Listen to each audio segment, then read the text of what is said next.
자, 화학 반응의 규칙에서 저번 시간에 배웠던 질량 보존 법칙하고 기체 반응 법칙까지 간단하게 정리해 드릴게요. 간단하게 정리해 드리는 건 여러분이 외워두시면 편할 거예요. 아니면 정리해 놓으시고 공부하시면 편하실 겁니다. 자, 그럼 저번 시간에 우리 질량 보존 법칙을 배웠어요.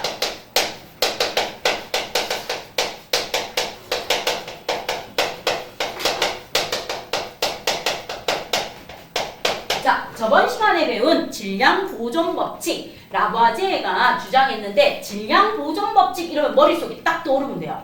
반응물의 총 질량과 생성물의 총 질량이 뭐하다? 같다. 그래서 질량 보존 법칙은 뭐니? 하고 물으면 바로 반응하는 물질의 총 질량, 반응하는 물질의 총 질량과 생성된 물질의 총 질량이 어떻다? 같다. 그럼 왜 반응하는 물질의 총 질량과 생성하는 물질의 총 질량이 같아요? 이유가 뭐예요? 하고 물어요. 이유는요. 반응 전, 후. 반응 전, 반응물, 반응 후, 생성물, 반응 전, 후. 무엇이? 원자의 종류와 원자의 개수가 뭐하기 때문에 일정하기 때문에 반응 전후에 원자의 종류와 원자의 개수가 일정하기 때문에 질량 보존 법칙은 반응물의 총 질량과 생성물의 총 질량이 같아요. 그럼 반응 전후에 원자의 종류와 개수가 일정하고 반응물의 총 질량과 생성물의 총 질량이 같은 이 질량 보존 법칙은 무엇에서 성립합니까? 바로 물리변화. 여러분이 배운 물리변화, 화학변화 모두 뭐합니까? 성립합니다. 모두 성립해요. 물리변화, 화학변화 모두 성립해요. 그럼 이제 물리변화가 뭐예요? 하고 물어요. 혼합물, 소금물, 설탕물 이런 거 만들어지는 혼합물과 화학변화가 뭐예요? 물, 암모니아, 이산화탄소, 염화수소 이런 것들이 만들어지는 화합물. 혼합물, 화합물 모두 성립하는 게 질량 보존 법칙입니다. 이렇게 정리해 주시면 됩니다. 배웠던 거. 자, 그럼 이제 오늘 배우는 일정 성분비의 법칙.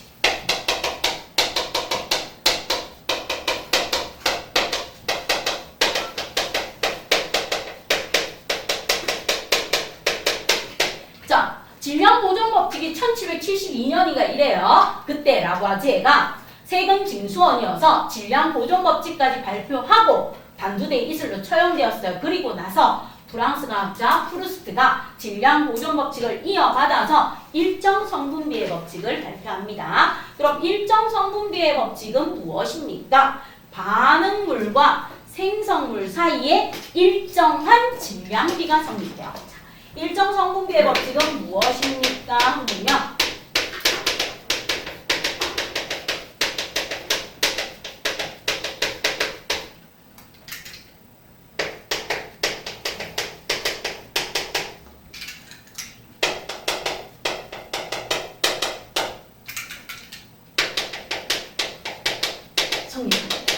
그래서 일정한 질량비가 성립해요. 이 질량비를 다른 말로 뭐라고 하는가 하면 성분비, 구성비라고 해요. 성분비, 구성비라는 표현도 쓰는데 이게 애들한테 헷갈린다고 중학교 3학년 과정에 그냥 질량비만 딱 나와요. 알겠죠? 그래서 일정한 질량비가 성립해요. 일정 성분비 법칙이에요. 그럼 이렇게 일정한 질량비 세 단은 질량비가 성립하는 이유가 뭐예요? 자, 요게 이유였어요. 이유. 그럼 얘도 이유가 뭐예요? 하고 물어. 반응물과 생성물에서 화합물이 만들어질 때. 무엇이 생성될 때? 화합물. 새로운 물질이 뭐가 생성될 때? 화합물. 화합물이 생성될 때요. 화합물이 생성될 때 원자들이 일정한 개수비로 결합됩니다.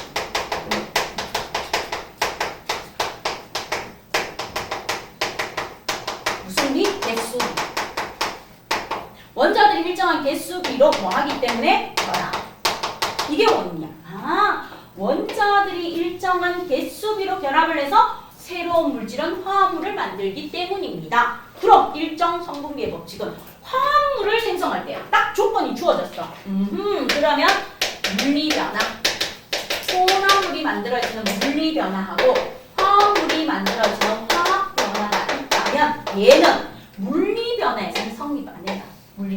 물리변화는 성립 안 해. 그럼 뭐? 화학변화에서만 성립합니다. 뭐에서만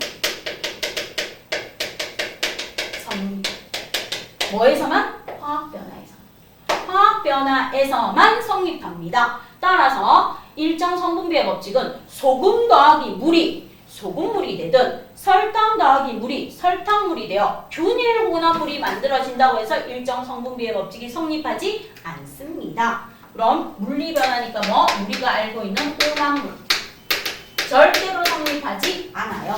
혼합물은 절대로 성립 안 해요. 그럼 일정 성분비의 법칙은 뭐에서 성립한다? 화합물이 생성돼. 화합물이 생성될 때 저게 포인트예요. 그래서 원자들의 일정한 개수비로 결합합니다. 이렇게 봐주시면 돼요. 자, 그 다음 이제 마지막으로 나오는 게 누구입니까? 하고 그러면 기체 반응 법칙이에요.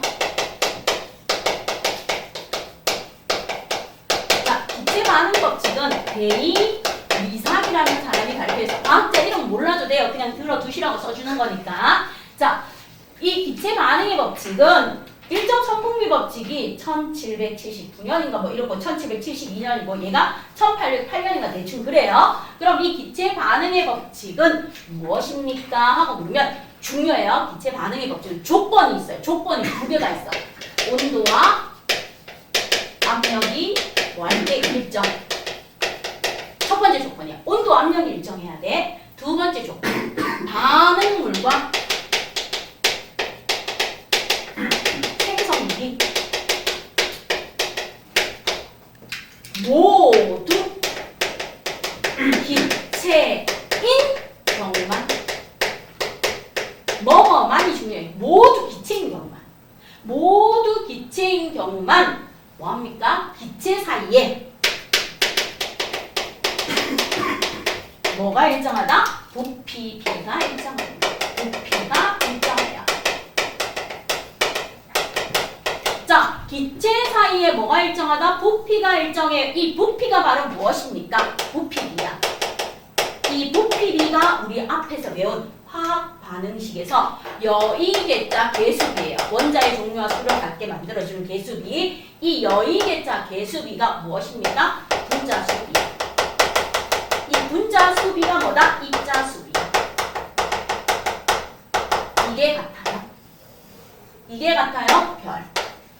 이게 기체 반응의 법칙이야. 기체 반응의 법칙.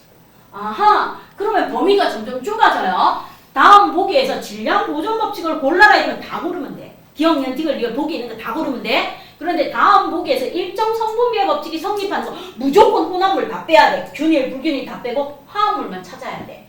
기체 반응의 법칙은 물리변화 무조건 안 돼요. 당연히 물리변화 안 돼요. 화학변화 중에서도 반응물과 생성물이 기체인 경우만 찾아야 돼. 그럼 범위가 점점 뭐해진다? 좁아진다. 범위가 점점 좁아진다는 거 알겠습니까? 이렇게 전체적인 개념을 먼저 정리하시면 돼요. 자, 그럼 이 기체 반응의 법칙은 갑니다. 누구의 영향을 받는가? 1803년에 발표한 볼턴의 원자설의 영향. 볼턴의 원자설에 무엇을 받는다? 영향. 돌턴의 원자설의 영향을 받아서 발표를 해요. 그런데 이 돌턴의 원자설로 기체 반응의 법칙을 설명을 못해. 모순이 생겨. 그래서 기체 반응의 법칙을 뭐 하기 위해서?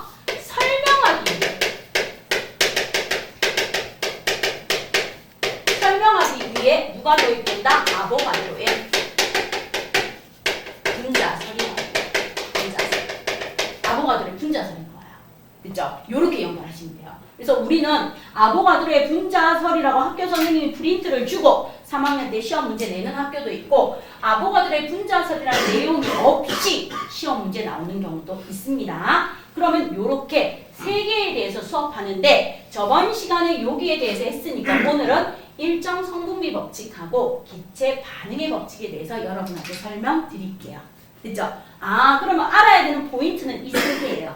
알겠죠? 이 세 개만 알고 있으면 나머지는 이제 실전에서 문제 풀면서 적용하면 돼요. 그럼 설명 들어갈게요. 요거. 자, 일정 성분비의 법칙 들어갑니다. 반응물과 생성물 사이에 일정한 뭐가 성립한다? 질량비가 성립한대요. 그 이유는 화합물이 생성될 때 원자들이 일정한 개수비로 결합합니다. 자, 그럼 이제 예 들어요. 예. 예를 들으면서 이해를 하시면 돼요. 그럼 화합물은 우리 중2 때 배웠던 분자를 기억하면 돼. 분자의 대표적인 아이가 누가 있어요? 물, 가산화수소.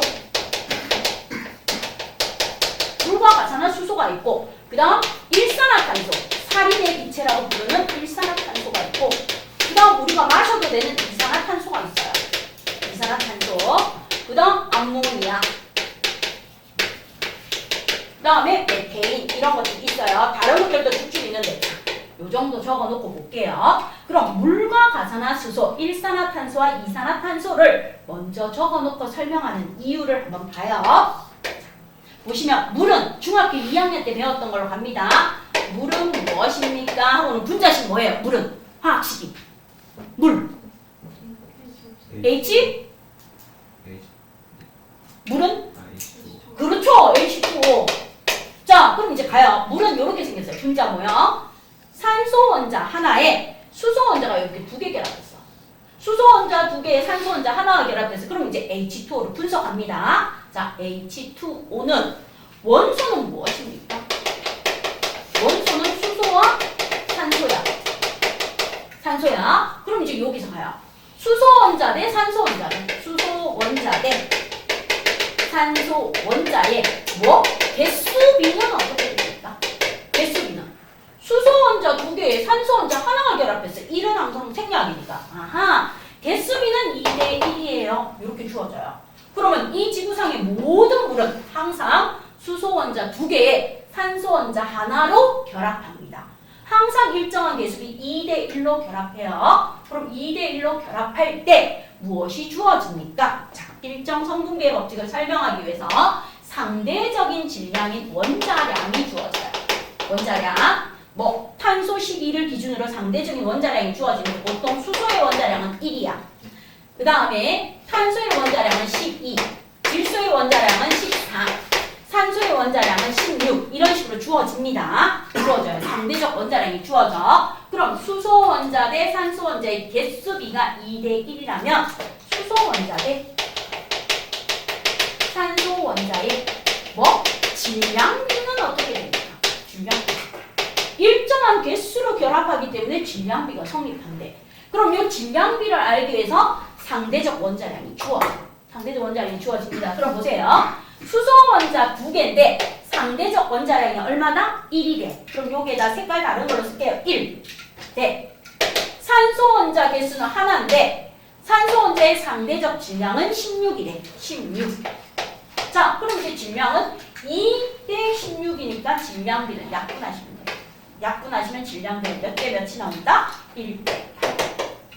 그래서 수소와 산소가 만나서 물이 될 때 질량비는 어떻게 됩니까? 그럼 여기서 갑니다. 수소와 산소가 만나서 물이 돼요. 물이 될 때 수소와 산소의 질량비는 물 때문에 물이라는 화합물 때문에 1대 8이라는 질량비가 나와요. 그럼 여기다 적으면 돼요. 질량비는 1대 8이에요. 1대 8. 그럼 물은 얼마예요? 물은 일정 성분비의 법칙은 질량 보존 법칙에서 그대로 가지고 왔어. 반응물의 총 질량과 생성물의 총 질량이 같아요. 즉 반응물의 질량비의 합과 생성물의 질량비의 합은 같아요. 그래서 1대 8이 가능하면 9 이렇게 해서 나와줘요. 그래서 물이 생성될 때 질량비는 몇 대 몇 대 몇이다? 1대 8대 9 이렇게 해서 나와준 거예요. 됐죠? 자, 그럼 이제 여기서 봐요. 칠판 봐요. 과산화수소.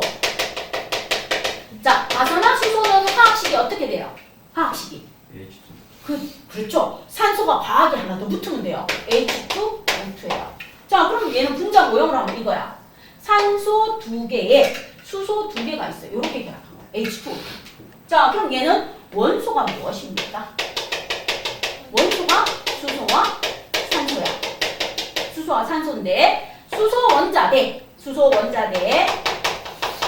산소 원자의 개수비는 몇 대 몇이에요? 2대 2라고 써도 돼. 2대2인데 어차피 약분하면 2대2라고 써도 됩니다. 어차피 약분하면 몇 대 몇이에요? 1대1이죠. 맞죠? 개수비. 자, 그럼 이제 수소 원자 대 산소 원자에 무엇을 묻는다? 질량비를 물어요. 개수비가 일정하면 질량비가 일정해. 그러면 여기에 처음 그대로 쓸게. 2 곱하기 수소 원자의 질량비는 얼마입니까? 1이야. 1이고 얘는 2 곱하기 산소 원자의 상대적 질량은 16이야. 그럼 어차피 이 사라지는 거하고 똑같아. 그래서 질량비는 몇 대 몇입니까? 1대 16. 1대 16. 자, 무엇을 설명하기 위해서 이거 두 개를 동시에 썼습니까? 하고 물어요. 그럼 잘 봐요. 시험 문제 나와요. 원소의 종류가 같아요. 자, 공통점은 뭐다? 원소의 종류가 같아. 수소와 산소 더 이상 분해되지 않는 물질을 이루는 원소의 종류는 같은데 결합하는 원자의 개수 비가 달라지면 질량 비가 달라지므로 서로 다른 물질이 돼요. 아하, 원소의 종류는 같아도 결합하는 원자의 개수 비가 달라지면 질량 비가 달라서 서로 다른 물질이 됩니다. 물과 가산화수소. 되겠습니까? 그럼 바로 문제 풀러 갑니다. 여러분 교재에서 숙제도 줄일 겸 교재 몇 쪽을 펴주십니다 하고 보면 교재 30쪽에 12번 바로 풀어보세요. 자, 요거와 관련된 문제 바로 30쪽에 12번.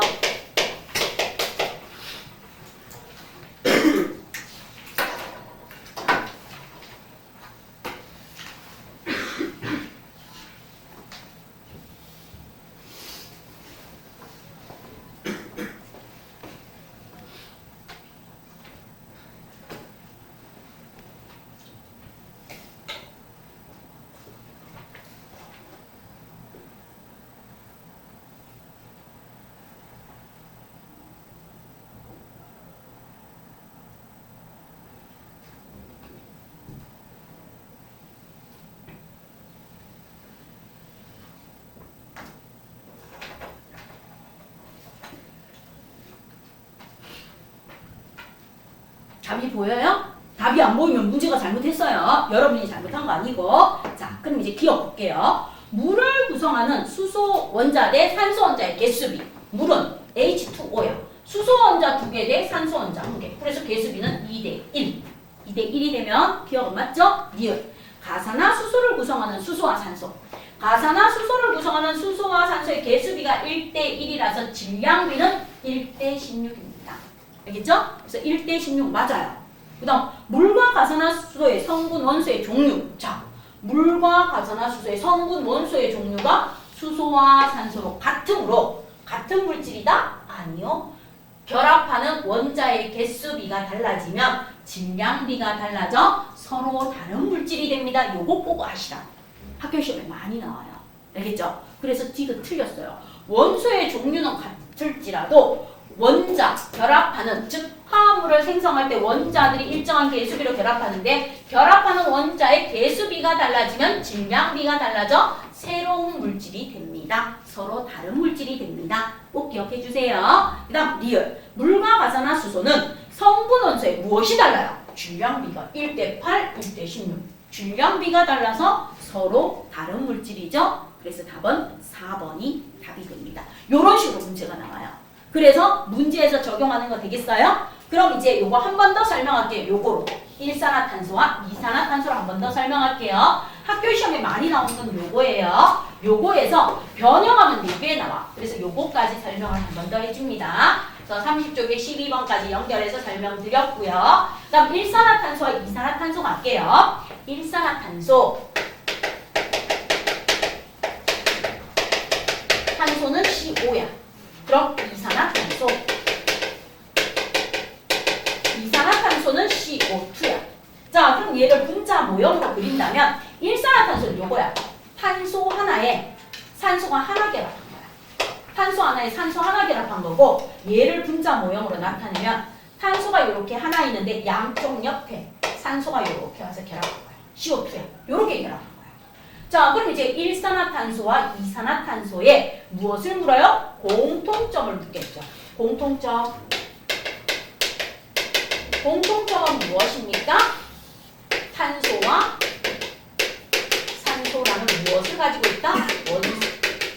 원소가 같아요. 탄소와 산소라는 원소가 같습니다. 원소가 같다는 게 공통점이야. 그럼 이제 차이점은 무엇입니까? 탄소 대 산소 원자의 무슨 비? 개수비.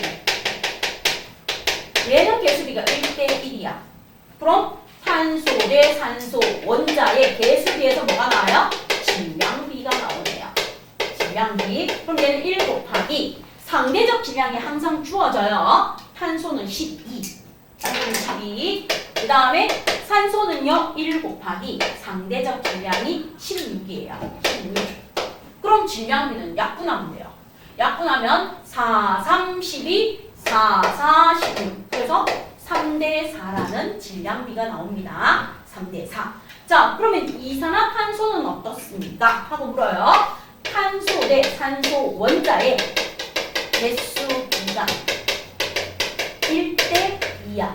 1대 2. 그럼 탄소 대 산소 원자의 무슨 비? 질량비.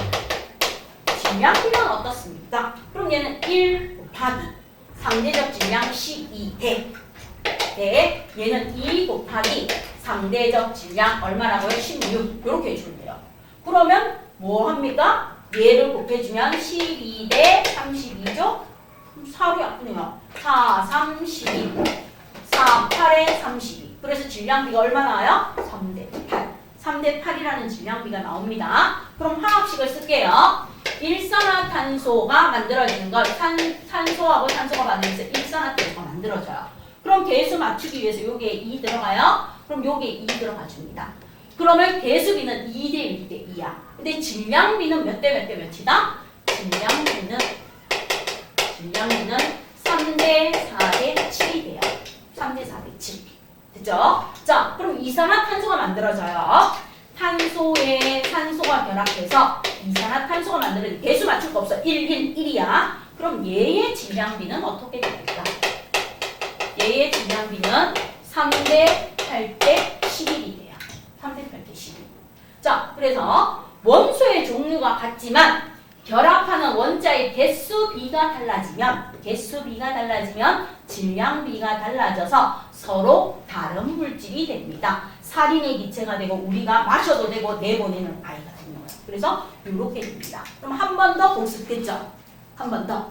그죠? 그래서 확실하게 다지기로 2개를 설명해 줬어요. 자, 그 다음 이제 일반적으로 많이 나오는 암모니아, 메테인 이거 한번 볼게요. 암모니아 같은 경우는 어떻게 됩니까? 하고 나와요. 그럼 암모니아의 분자식, 화학식이 어떻게 돼요? 암모니아. 그렇지, NH3예요. 자, 그럼 NH3라는 건 어떻게 생겼습니까? 이렇게 생겼어요. 질소 원자 하나에 수소 원자가 공발바닥처럼 이렇게 3개 붙어 있는 거야. 3개 붙어 있는 거예요. 자, 그럼 메테인은 화학식이 어떻게 돼요? 메테인은 그렇죠. CH4예요. 방구의 주성분, 도시가스의 주성분. 그럼 얘는 어떻게 생겼는가 하면 탄소 원자 하나에 수소 원자가 몇 개 결합했다? 4개 결합했다. 이 말이야. 이 말.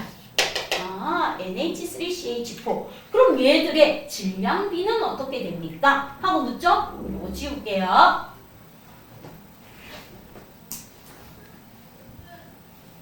자, 그럼 NH3 볼게요. NH3, 암모니아는 질소 원자 하나에 수소 원자 3개가 결합있는 게 분자 모형이야. 그럼 우리 분석하면 돼요. 첫 번째, 얘는 무엇으로 이루어져 있다? 원소로 이루어져. 그럼 원소는 질소와 수소로 이루어져 있습니다. 그 다음에 뭘 묻는다? 질소 대 수소의 원자의 뭘 묻는다? 개수비. 결합한 원자의 개수비를 물어. 그럼 얘는 질소 원자 하나에 수소 원자 3개가 결합했습니다. 자, 그러면 질소 원자와 수소 원자의 개수비에서 무엇을 묻는다? 질량비를 물어요. 질량비. 자, 그럼 질소 원자 하나에 곱하기 상대적 질량이 항상 주어져요. 14라고. 14대. 수소 원자 3개에 상대적 질량이 주어집니다. 항상 주어져요. 1. 그럼 얘의 질량비는 얼마입니까? 14대 3이라는 질량비가 나와요. 그럼 이제 화학식 완성합니다. 질소 기체하고 수소 기체가 반응해서 암모니아 기체가 돼요. 그럼 이제 개수 맞춘 거예요. 이 개수. 질소 원자 2개인데 1개 있으니까 앞에다 뭐 써주면 돼요? 2. 그 다음 수학의 분배 법칙 2, 3은 6이에요. 그럼 3이 6. 그럼 1대 3대 2라는 분자수비 여기 개수비가 나와요. 그럼 질량비는 어떻습니까? 질량비는 14대 3대 5가 돼요? 17이 돼요. 이게 바로 무슨 비가 된다? 질량비가 돼요. 질량비는 14대 3대 17입니다. 그러면서 무엇이 성립해요? 반응물의 질량비와 생성물의 질량비는 항상 어떻다? 같다. 질량 보존 법칙도 성립하는 겁니다. 그럼 이제 메테인을 한번 볼게요. 메테인을 보시면 탄소 하나에 수소가 4개 결합했어요. 자, 그럼 여기에 누가 있다? 탄소가 이렇게 있으면 수소가 4개 이렇게 결합되는 거 나와요. 그래서 메테인은 어떻게 됩니까? CH4. 자, 그럼 이제 메테인은 탄소 원자 대 수소 원자에 결합되는 개수 비를 물어요. 필수의 무엇입니까? 4야. 그럼 탄소 원자 대 수소 원자에 무엇을 물어요? 질량비를 물어요. 그럼 질량비는 1 곱하기 상대적 질량 12대 4 곱하기 상대적 질량 1입니다. 그럼 12대 4니까 3대 1이라는 무엇이 나옵니까? 질량비가 나와줍니다. 이렇게 되는 거예요. 되겠죠? 그럼 얘는 어떻게 만나요? 이렇게 만나요? 탄소에 누가 결합해요? 수소가 만나겠죠? 그럼 뭐가 되겠어요? 메테인이 돼요. 메테인 하나하나 끝났어. 4개 나와야 되는데. 그럼 여기에 뭐가 있어야 돼요? 2개 있어야 되겠죠. 그쵸? 그러면 1대 2대 1이 메테인이 되는 거고, 이렇게 메테인이 만들어질 때 탄소와 수소의 질량비는 어떻게 됩니까? 질량비는 3대 1대 4입니다. 이렇게 나와주는 거예요. 됐죠? 요렇게 무엇을 통해서 원자들이 화합물을 만들 때 일정한 개수비로 결합하니까 이 개수비에 의해서 질량비가 나오는 거예요. 뭐에 의해서? 개수비에 의해서 질량비. 개수비에 의해서 질량비가 나오는 이것을 이용하는 게 무슨 법칙이다? 일정 성분비 법칙입니다. 요렇게 풀어주시면 돼요. 됐죠? 되겠어요? 그럼 일정 성분비의 법칙에 대해서 문제 풀어낼 수 있겠습니까? 되겠어요? 자, 그럼 이제 실전 문제, 계산 문제로 갈게요. 개념 문제는 여기까지 설명했어. 질량비가 나오는 개념 문제를 여기까지 설명했어요. 이렇게 실전 문제로 설명드릴 테니까 설명 듣고 문제 풀어보라는 거 문제 풀어봐요. 설명을 먼저 들으시면 돼요. 설명 듣고 문제에 있는 거 풀어보라고 하니까 굳이 안 적어도 돼. 자, 예를 들면 수소기체와 산소기체가 반응해서 물이 된대. 그럼 반응전 수소, 산소. 그 다음에 여기에서 반응 후 남은 거하고 생성된 거. 생성되는 거니까 뭐가 생성되겠어? 물. 이렇게 적을게요. 자, 그럼 실험 1이야. 실험 1에서 예를 들어서 내가 수소 3g하고 산소 얼마를 했습니까? 16g을 반응했어. 그랬더니 남는 게 수소가 1g 남고 물이 18g 생겼대. 이게 실험 1이야. 그럼 실험 2. 실험 2 들어가요. 여기에 기억이래. 기억이면서 산소가 얼마입니까? 하고 24래. 24래. 그리고 수소가 얼마입니까? 똑같이 1 남는데. 똑같이 1 남으면서 물은 얼마 생깁니까? 27 생깁니다. 27. 그 다음에 실험 3으로 갔어. 실험 3으로 갔더니 수소가 얼마입니까? 하고 물었어요. 3이래요. 그리고 산소가 얼마입니까? 하고 봤더니 30이래요. 그러면서 남는 거 얼마이고 물은 얼마 생깁니까? 이렇게 물어봐. 요렇게 표가 주어져요. 그럼 이제 여러분한테 설명드리는 거예요. 그럼 문제를 푸실 때 내가 질량비든 부피비든 뭐 되었어? 그럼 문제 푸는 포인트는 이거야. 모든 숫자가 주어진 아이가 문제 푸는 열쇠야. 문제 푸는 열쇠. 자, 그럼 이제 여기서 봐요. 수소 3하고 산소 16이 반응하는데 수소가 1 남았대. 아, 그럼 실제로 반응한 건 2구나. 이렇게 적어요. 그리고 나서 수소와 산소가 반응해서 물이 되는데 가장 간단한 정수비, 그게 질량비야. 그럼 이제 약분해요. 1원2, 28에 16, 2구 18. 1대 8대 9라는 무엇이 나온다? 질량비가 나오는구나. 이렇게 찾으면 돼요. 그 다음 이제 구구단만 외우면 돼요. 구구단만 외우면 잘 봐요. 39, 27, 38에 24, 3일은 3. 근데 3이라고 쓰면 안 돼. 왜? 함정이야. 수소가 1 남았대. 수소가 1 남았으니까 여기 3이 아니고 답이 얼마여야 돼? 4여야 돼. 요것만 조심하면 돼요. 학교 선생님들이 함정 엄청 냅니다. 알겠죠? 원래는 3이야. 39, 27, 38에 24, 3일은 3인데 수소가 1 남아서 더하기 1 해준 거예요. 그 다음에 이제 여기 가요. 3배야. 그럼 3일은 3, 39 얼마겠어요? 27. 그럼 여기 얼마 생겨요? 27 생겨요. 그럼 38에 24 반응이에요. 그럼 누가 남아요? 산소가 6 남아요. 그러면 질량비가 일정하면 일정한 비로 곱해주면 돼요. 어차피 약분하면 똑같으니까. 그래서 99단만 외우면 돼요. 봐요. 2런이 28에 16, 29, 18. 됐죠? 38에 24, 39, 27, 3일은 3인데 수소가 1 남아서 4가 된 거야. 그럼 여기서 봐. 3일은 3, 39, 27, 38에 24. 그럼 24니까 산소가 6 남고 27 생깁니다. 이렇게 해주시면 돼요. 그럼 문제 풀어낼 수 있겠어요? 자, 그럼 요거보다 조금 쉬운 거. 31쪽에 15번, 16번. 똑같은 문제예요. 그래서 쓸 필요 없어요. 숙제도 줄일 겸 바로 어디? 31쪽에 15번, 16번 바로 풀어보세요.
자, 그러면 한번 보세요. 문제 푸는 열쇠는 얘야. 2번.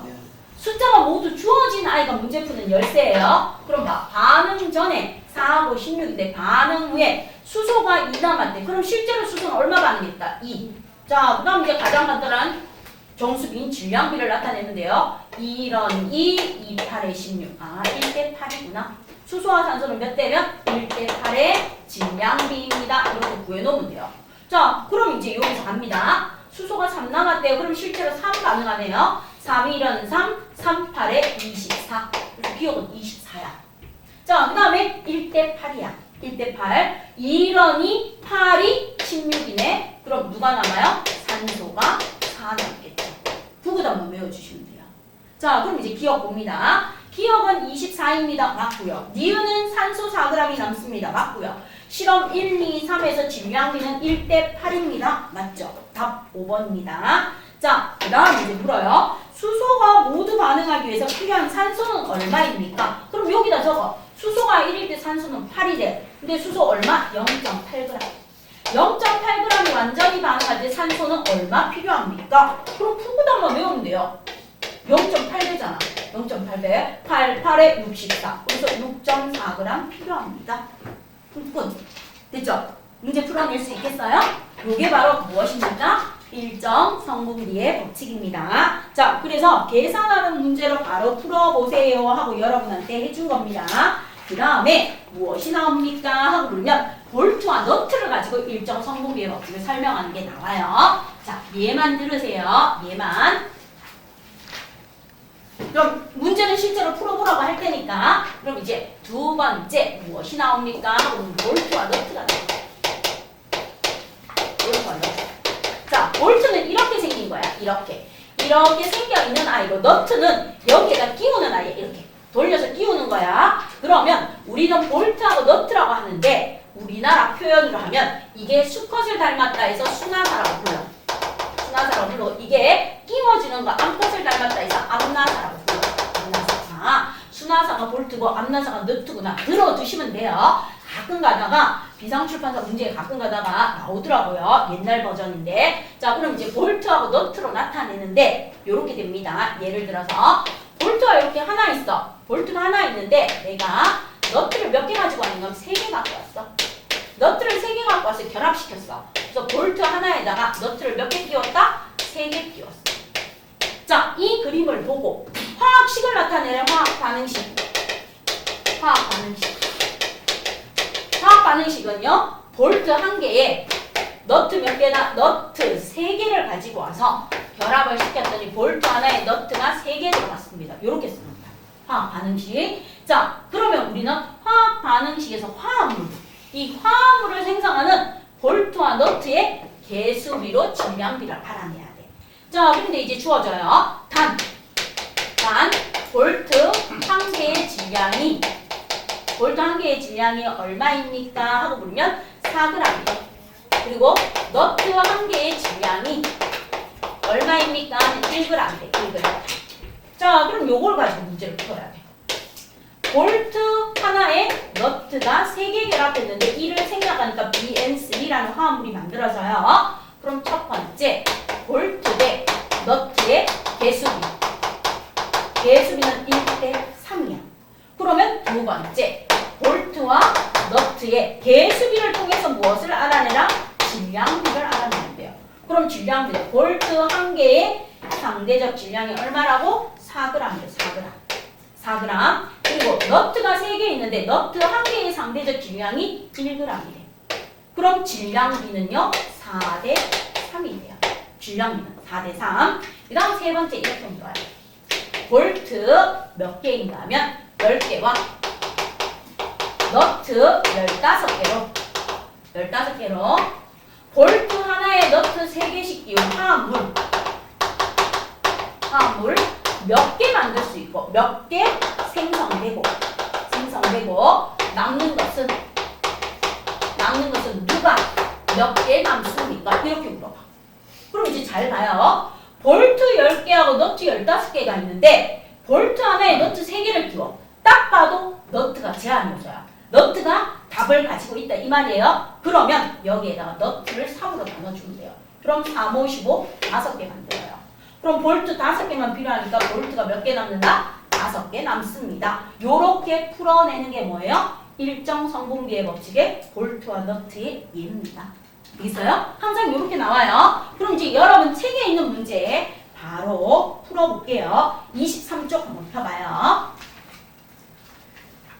자, 23쪽에 있는 문제 9번하고 10번하고 한번 풀어봐요. 9번 아까 수소와 산소가 반응해서 물이 되는 거하고 10번 볼트와 너트. 그래서 수소, 산소, 물이 되는 거하고 볼트, 너트 되어 있는 9번, 10번 두 문제 한번 풀어보세요.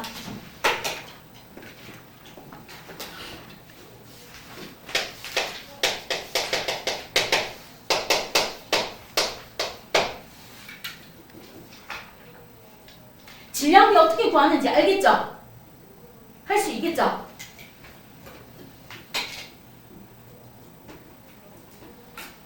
이렇게 주어져요. 항상 질량비나 상대적 원자량이 항상 주어지면서 구하라고 하지 안 주어지지는 않아요. 중학교 3학년 때 무조건 주어집니다. 안 주어지면 문제를 잘못 출제한 거니까.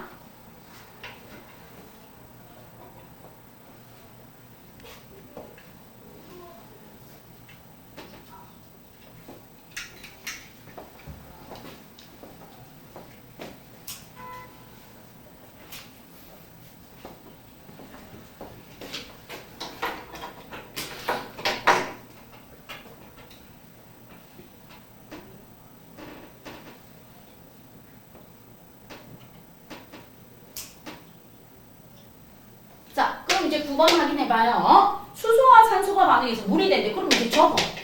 수소와 산소가 반응해서 물이 된대. 물이 되는데 질량비가 수소와 산소의 무슨 비가? 질량비가 1대8이래. 그럼 당연히 물은요. 반응물의 질량비에 합과 생성물의 질량비하고 같으니까 9라고 적어주면 돼. 더해서 적어주면 돼요. 1대 8대 9야.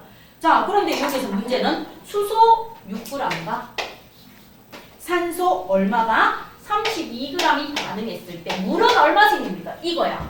자, 얘가 6이야. 그럼 6, 8에 42가 있어야 되는데 6이 안 돼. 그럼 얘가 제한요소야. 몇 배? 4배. 4배. 그럼 얘 몇 배 증가한다? 4배. 얘도 몇 배 증가한다? 4배. 그럼 얘는 4g 반응해. 얘는 32g 반응해. 그럼 얘는 얼마야? 36g 생겨요. 답은 36g이에요. 알겠죠? 1대 8대 9에 맞추면 돼요. 과감하게 남는 건 버리시면 돼요. 알겠죠? 남는 것 때문에 고민해서 38이 아니야 이런 C8하고 욕합니다. 답 아니에요. 그래서 요렇게 맞춰주시면 돼요. 자, 그럼 이제 볼트와 너트로 가서 볼게요. 볼트와 너트의 10번 문제는 어떻습니까? 볼트 하나에 너트가 2개씩 들어가. 그래서 볼트가 이렇게 하나 있으면 너트가 이렇게 2개 들어가 있습니다. 그럼 하나씩 적으면 볼트 하나에 너트가 2개씩 들어가서 볼트 하나에 너트 2개가 결합되는 화합물이 만들어집니다. 자, 이런 화합물이 만들어질 때 볼트와 너트의 질량비는 얼마입니까? 하고 물어요. 근데 여기서 봤더니 볼트 한 개의 질량이 3g이래. 3g. 그리고 너트 한 개의 질량이 2g이래. 2g. 자, 그럼 우리는 요거를 가지고 와야 돼. 요거. 자, 요거를 가지고 옵니다. 그럼 요거를 그대로 가지고 가요. 볼트 대 너트의 개수비. 개수비가 1대 2야. 그럼 볼트 대 너트의 질량비. 항상 개수비 밑에 질량비가 나와야 돼요. 그럼 얘는 1 곱하기 볼트의 질량이 3이 돼. 3대. 그 다음 너트는 2개 있어. 2개 곱하기 너트의 질량이 얼마래? 2래. 따라서 질량비는 몇 대 몇이다? 3대 4입니다. 3대 4. 그럼 얘는 3대 4대 뭐가 되겠어요? 7이 질량비가 되겠죠? 3대 4대 7이 질량비가 돼요. 자, 그 다음 두 번째. 볼트 20개와 너트 30개. 볼트가 20개 있고 너트가 30개 있대. 그러면 볼트 하나에 너트 2개 끼운 화합물을 몇 개 만들 수 있니? 그럼 얘가 제한요소야. 그럼 여기다 2로 나눠. 2, 1원 2, 2, 50, 15개 만들어요. 그리고 얘가 몇 개 남아요? 볼트가 5개 남습니다. 볼트 5개 남고요. 화합으로 몇 개 만든다? 15개 만들어요. 이렇게 풀어주시면 돼요. 그죠? 이게 바로 무슨 법칙이다? 일정 성분비 법칙입니다. 그럼 되겠어요? 일정 성분비 법칙. 자, 그럼 일정 성분비 법칙은 이거 외에도 누가 있습니까? 하고 물으면 구리와 산소가 반응하는 산화구리가 있고 구리와 마그네슘이 반응하는 산화마그네슘이 있어요. 거기도 일정한 질량비 표를 보고 찾아서 풀어주시면 되는 거예요. 표를 보고 찾아서 풀어주시면 돼요. 그러면 그 표를 보고 풀어보는 문제는 여러분이 이따가 뒤에서 문제를 보시면서 해주시면 되고 일정 성분비의 법칙에서 나오는 아이 중에서 하나가 추가돼요. 예전에 여기에서 이제 나오는 거 수소와 산소가 반응해서 물이 되는 거 나오고 그 다음에 누가 있다? 구리하고 산소. 구리하고 산소가 반응해서 검은색 산화구리2가 되는 거 반응식 보면 문제만 풀어내시면 돼요. 그 다음에 마그네슘과 산소가 반응해서 산화마그네슘이 되는 거. 이 앞에서 가나다 할 때 마그네슘 리본을 태운 제 나오는 그거예요. 산화마그네슘. 요거 두 개도 똑같이 그래프나 질량이 주어졌을 때 질량비를 구해서 풀어주시면 됩니다. 그럼 요거 두 개 동시에 얘를 하나만 들게요. 하나만 들어요. 그럼 요렇게 주어져. 학교 선생님이 착해. 그럼 여기에다가 뭐라고 주는가 하면 구리의 질량. 그람이라고 보고. 그 다음 여기에다가 산소의 질량.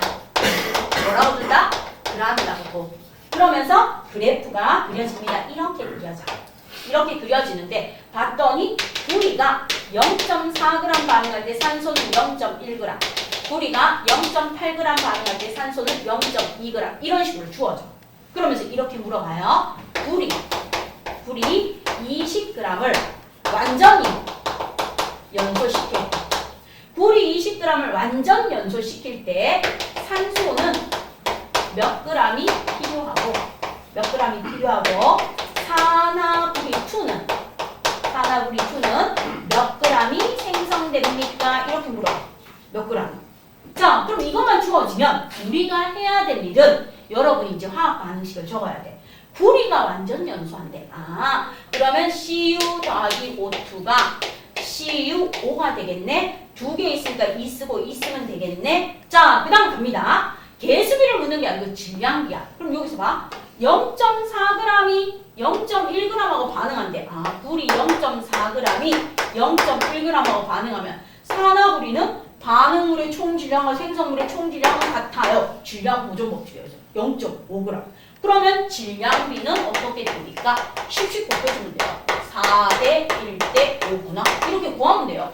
자, 그 다음 이제 다 나왔어. 구리 20g. 그럼 여기다 적어.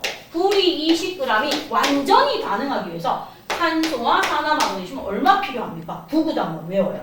4, 5, 20이죠? 그럼 여기도 몇 배 증가해라? 5배. 5이던 5, 5g. 여기도 몇 배? 5배. 5, 5, 25g. 그래서 얘는 5g 필요하고 25g이 생성됩니다. 이렇게 해주시면 돼요. 그죠?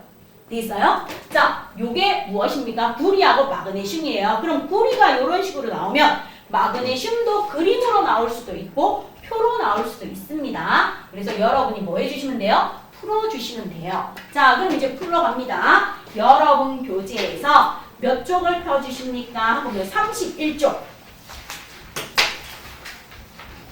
31쪽에 20번하고 21번 한번 풀어봐요. 20번하고 21번 엄청 쉬워요. 구리 아니면 마그네슘이 나와. 마그네슘 엄청 쉽게 나왔어요. 20번하고 21번 풀어보시면 돼요.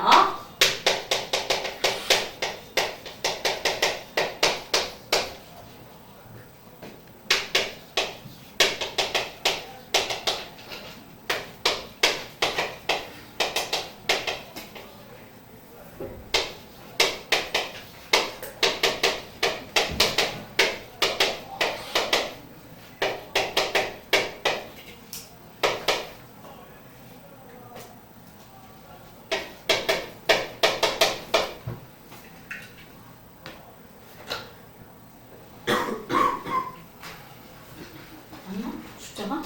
아, 헷갈려. 자, 이렇게 주어졌어요. 그러면 우리가 해야 될 일은 이렇게 표를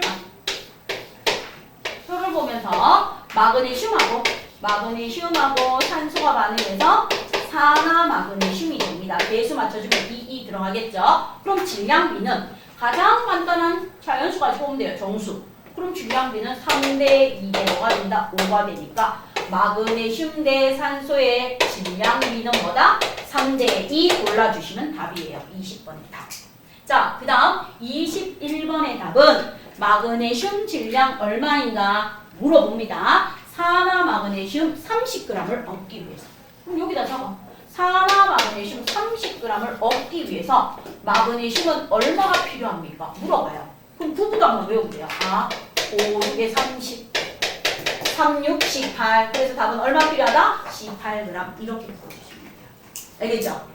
됐어요? 그래서 질량비를 알면 그 다음에 질량이 주어지고 9부도 한번 외워주세요. 항상 일정 성분비의 법칙이든 기체 반응의 법칙이든 곱해주는 비율이 똑같아야 돼. 곱해주는 비율이 똑같아야 약분했을 때 똑같은 질량비가 나오는 겁니다. 알겠죠? 그래서 9부단을 잘 외워주시면 되겠습니다. 자, 그럼 마지막으로 일정 성분비의 법칙에서 여러분이 알아야 되는 마지막으로 나오는 아이가 있습니다. 그 아이가 누구입니까? 하고 물어요. 그 아이가 바로 10% 아이오딘화 칼륨과 10% 질산납이 나와요. 여러분 교재에서 어디에 있습니까? 하고 보면 28쪽. 28쪽에 있는 아이입니다. 이게 뭐합니까? 코로나 전에 서술형까지 엄청 많이 나오다가 코로나 나오면서 문제의 빈도가 점점 줄어들다가 다시 기억, 니은, 디귿 하면서 나오기 시작해서 설명드립니다. 학교에서 빼주는 학교도 있고 나오는 학교도 있어서 설명할게요. 자, 10% 농도가 같은 아이오딘화 칼륨 수용액이 6.0ml 6.0ml 들어있는 6개의 시험관 6개의 시험관이 있어요. 여기에 10% 질산납 수용액 이거 반대로도 나와요. 질산납 수용액을 어떻게 넣는다? 0, 2, 4, 6, 8, 10ml씩 넣어줍니다. 이럴 때 무엇이 됩니까? 그러면 설명만 들으시면 돼요. 시험관이 이렇게 6개가 있어.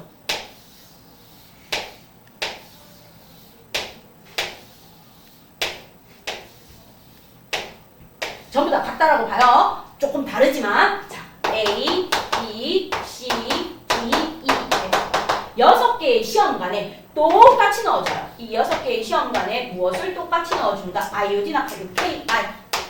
KI를 6ml, 6ml, 6ml, 6ml, 6ml, 6ml 넣어줘. 똑같이 넣어요. 무색이야. 그 다음에 여기다 뭘 넣는다? 질산납. 자, 납이 PB예요. 질산이 NO3, 2입니다. 화학식. 자, 그럼 요게 0, 요게 2ml, 여기에 4ml, 여기에 6ml, 여기에 8ml, 여기에 10ml 넣어주면 돼. 자, 그럼 어떤 일이 일어납니까? 여기에서 아이오딘과 칼륨이야. 그럼 여기에 누가 있다? 아이오딘화 이온이 있어요. 아이오딘화 이온, 즉 I-가 있어. 그럼 질산납은 무엇입니까? 하면 나비온이 있어요. 나비온. PB2 플러스 나비온이 있어. 자, 그럼 여기에 아이오딘화 이온이 있는데 나비온이 들어와. 그러면 아이오딘화 이온과 나비온이 만나요? 그럼 어떻게 됩니까? PB2 플러스하고 I 마이너스가 만납니다. 그러면 이런 전자수와 얻은 전자수가 같아야 되니까 개수 B는 반대로 하면 돼요. 얘 1대 2. 그러면 2 곱하기 1이니까 플러스 2. 마이너스 1 곱하기 2니까 마이너스 2. 그래서 0. 정기적으로 중소미. 그래서 개수 B가 어떻게 된다?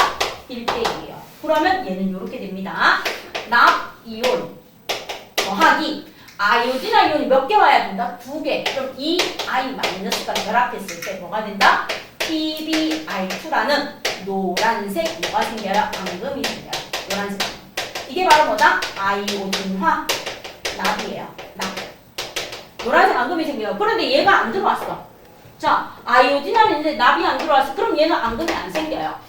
근데 얘는 이만큼 들어왔어. 그럼 요만큼 반응이 있어 생겨요. 얘는 4만큼 들어왔어. 그럼 요만큼 반응이 있어 생겨요. 얘는 6만큼 들어왔어. 그럼 이만큼 반응이 있어 생겨요. 6만큼 반응해서 노란색 앙금이 생겨. 근데 얘는 6이 들어있는데 8이 들어와도 얘가 6밖에 없기 때문에 앙금은 요만큼만 생겨요. 10이 들어와도 얘가 6밖에 없으니까 앙금이 요만큼 생겨요. 더 이상 앙금이 높아진다 안 높아진다? 안 높아져요. 그럼 앙금이 생성되는 높이는 A, B, C, D까지는 증가하다가 D, E, F에서는 일정해집니다. 이게 바로 무엇입니까? 일정 성분비 법칙 그래프예요. 요렇게. 자, A, B, C, D까지는 증가하다가 E, F에서는 일정해집니다. 이게 일정 성분비 법칙 그래프. 일정량 이상이 반응하면 더 이상 반응하지 않고 일정해집니다. 자, 그럼 이제 여기서 봅니다. 여기는 아이오딘화 이온이 남아있어. 여기 아이오딘화 이온이 남아있어. 아이오딘화 이온이 남아있어. 얘는 완벽하게 다 반응했어. 남는 것도 없고 부족한 것도 없어. 근데 얘는 누가 남아있어? 납이 남아있어. 납이. 얘 누가 남아있어? 납이 남아있어. 납이. 아하. 아이오딘화 이온이 남아있는 곳, 납이 남아있는 곳. 그 다음에 아무것도 남지 않고 정확하게 반응했는 얘. D. 그래서 여기서 봐요. 아이오딘화 칼륨 10% 수용액하고 질산납 10% 수용액이 6ml/6ml로 반응했네요. 밀리리터는 뭐의 단위야? 부피. 그래서 부피 B가 몇 대 몇이다? 부피 B가 1대 1인데도 무슨 법칙이 성립한다? 일정 성분비 법칙이 성립해요. 질량 보존 법칙이 아니에요. 일정 성분비 법칙이 성립합니다. 왜요? 여기서 나오는 부피 B는 기체가 아니야. 기체가 아니고 뭐예요? 밀리리터야. 농도가 같은 아이오딘화 칼륨과 질산납의 농도가 같을 때 같은 부피로 반응해서 앙금이 생기고 같은 부피 이상이 되면 남습니다. 이 말인 거야. 그럼 앙금이 생성되는 무엇을? 높이를 높이고 싶어요. 그럼 A, B, C는 지금 누가 남아있어? 아이오딘이 남아있으니까 A, B, C는 누구를 더 넣어라? 질산납을 더 넣어주면 돼. 그런데 EF는 지금 누가 남아있어?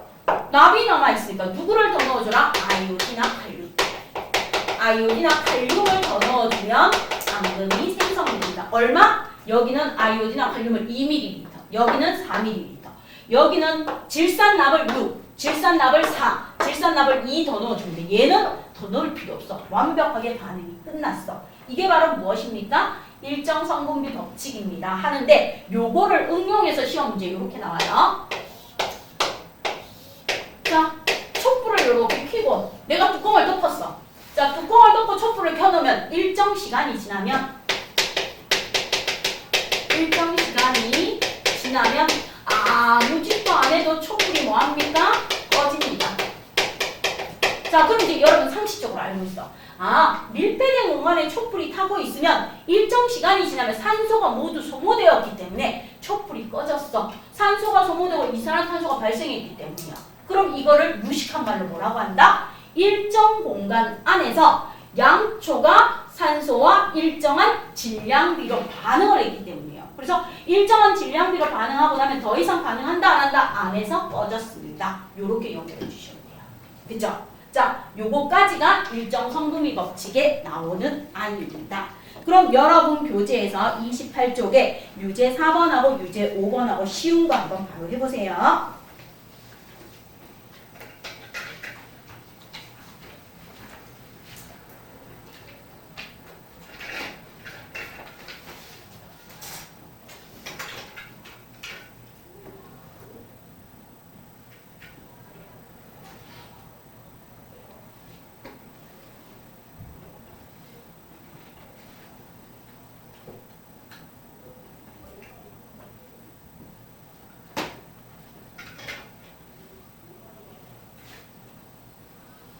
자, 그럼 답 확인할게요. 여기서 묻네. 아이오딘과 칼륨 6ml가 완전히 반응하려면 질산납 얼마 있으면 돼요? 6ml. 끝났죠? 자, 그 다음에 여기에서 묻는 거예요. 여기에서 물어요. EF. 자, 그럼 EF 중에서 누구를 물었다? F를 물었어요. F에서 남아있는 게 누가 남아있어? 질산납이 4ml 남아있어. 그럼 누구를 넣어주면 돼? 아이오딘과 칼륨을 4ml 더 넣어주면 되겠죠? 그래서 답은 아이오딘과 칼륨 수용액 얼마를 더 넣어주면 된다? 4.0ml 또는 4ml. 자, 그럼 학교 시험에 나오는 거에서 옛날에 나오는 스타일이 33쪽에 1번 봐요. 33쪽에 1번 실력 간단히 1번. 이거 설명 안 해주면 실력 간단 못 풀어서 설명을 했어요. 그래서 1번처럼 나오는데 또는 기억 니은 디귿으로 많이 나와요. 이 문제 틀리라고 어렵게. 그럼 보세요. A, B, C, D, E, F에 농도가 같은 10% 아이오딘과 칼륨 수용액을 6ml씩 딱 넣어놔. 그리고 10% 질산납을 0, 2, 4, 6, 8, 10으로 넣었을 때 A, B, C, D까지는 앙금의 생성 높이가 증가하다가 D, E, F에서는 더 이상 앙금의 생성 높이가 증가하지 않아요. 왜요? E, F에서는 반응할 아이오딘과 칼륨 수용액이 모두 반응했기 때문에 더 이상 생성되지 않는 겁니다. 그럼 옳은 것은 1번. 반응하는 두 수용액의 부피비는 1대1이에요. 이때 부피비는 기체 사이 아니에요. 이때 부피비는 농도가 같은 아이의 부피가 같을 때 6ml, 6ml. 부피의 단위이기 때문에 부피비가 나온 거예요. 1대1. 그 다음 C시험관. C시험관은 지금 아이오딘이 남아있어. 그럼 누구를 더 넣어야 돼? 질산납으로 고쳐주세요. C시험관은 질산납을 더 넣어야 돼. 그럼 E시험관은 누가 남아있어? 납이 남아있어. 그럼 E시험관은 누구를 더 넣어야 돼? 아이오딘과 칼륨. 화학식은 엄청 간단한데 한글은 더럽게 길어요. 아이오딘과 칼륨을 더 넣어주면 돼요. 그 다음 앙금의 높이가 일정량 이상이 되면 더 이상 높아지지 않는 까닭은 자, EF에서 왜 앙금의 높이가 더 이상 높아지지 않습니까? 바로 아이오딘과 칼륨이 뭐했기 때문에? 모두 반응했기 때문이죠. 아이오딘과 칼륨이 모두 반응했기 때문이에요. 질산납이 아니고요. 이 실험을 통해서 일정 성분비의 법칙을 설명할 수 있겠죠. 답은 1번, 5번입니다. 자, 그럼 지금부터 쉬는 시간 드립니다. 25분까지 쉬세요. 자, 그럼 이제 기체 반응의 법칙 설명 한번 해볼게요. 아까 했던 내용입니다.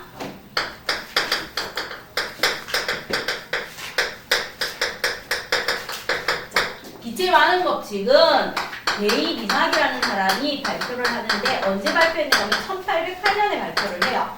그럼 이 사람이 1808년에 발표를 하기 바로 전에 언제? 1803년에 볼턴이라는 사람이 원자설을 받아요. 원자설. 그래서 이 원자설에 무엇을 받았다? 영향을 받았습니다. 그럼 볼턴의 원자설이 4개가 있는데 무엇에 영향을 받았습니까? 하면 1번이야. 볼턴이 뭐라고 했는가 하면 이 지구상의 모든 물질은 1번 모든 물질은 무엇으로 이루어져 있다? 원자. 원자로 이루어져 있고 그리고 원자는 더 이상 뭐 할 수 없다? 쪼갤 수 없다. 이렇게 돌턴이 주장을 했어. 돌턴의 원자설의 영향을 받아서 개입 이삭이 무엇을 발표합니까? 기체 반응의 법칙을 발표해요. 그럼 이 기체 반응의 법칙은 조건이 2개가 나와. 첫 번째 조건이 온도와 무엇이 일정할 때? 압력이 일정할 때. 아까 적었으니까 설명 드리면 돼요. 온도와 압력이 일정할 때. 그 다음에 두 번째 조건이 무엇입니까? 온도 압력이 일정할 때 반응물과 생성물이 뭐인 경우? 모두 기체인 경우야. 모두 기체인 경우만 성립해요. 모두 기체인 경우만 반응하는 기체와 생성되는 기체 사이에 무엇이 성립한다?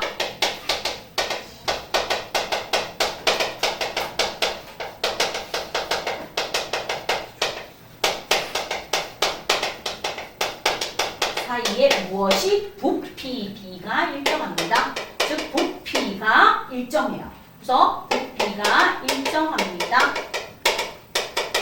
이 부피, 기체 사이의 부피가 일정합니다. 이게 바로 뭐가 된다? 부피 B가 되고 이 부피 B가 열이겠죠? 개수비고 개수비가 분자수비고 이 분자수비가 뭐다? 입자수비입니다. 전부 다 같은 말입니다. 이거 꼭 기억해 주세요 하고 얘기했어요. 그러면서 절대로 누구는 들어간다 안 들어간다? 질량비는 안 들어갑니다. 이거야. 그럼 이제 예를 들어서 설명합니다. 예를 들면 이런 것들이 나와요. 수소와 산소가 반응해요. 수소와 산소가 반응해서 물이 되는 경우가 있고 수소와 산소가 반응해서 누가 되는 경우가 있는가 하면 수증기가 되는 경우가 있어. 그럼 잘 봐. 기체 반응의 법칙은 반응하는 기체와 생성되는 기체가 모두 기체인 경우. 그럼 얘는 물이 액체야. 성립 안 해요. 그럼 수소와 산소가 만나 수증기가 될 때만 기체 반응의 법칙이 성립해. 기체 반응의 법칙이. 그 다음 수소하고 염소하고 만나. 수소기체하고 염소기체가 만나서 염산이라는 산성 용액이 돼요. 염산이라는 산성 용액이 되면 얘는 액체니까 성립을 안 해요. 그런데 수소하고 염소기체가 만나요. 수소하고 염소기체가 만나서 무엇이 된다? 염화수소기체가 돼요. 염화수소기체. 그럼 얘는 성립해요. 기체와 기체가 만나 기체가 됐으니까.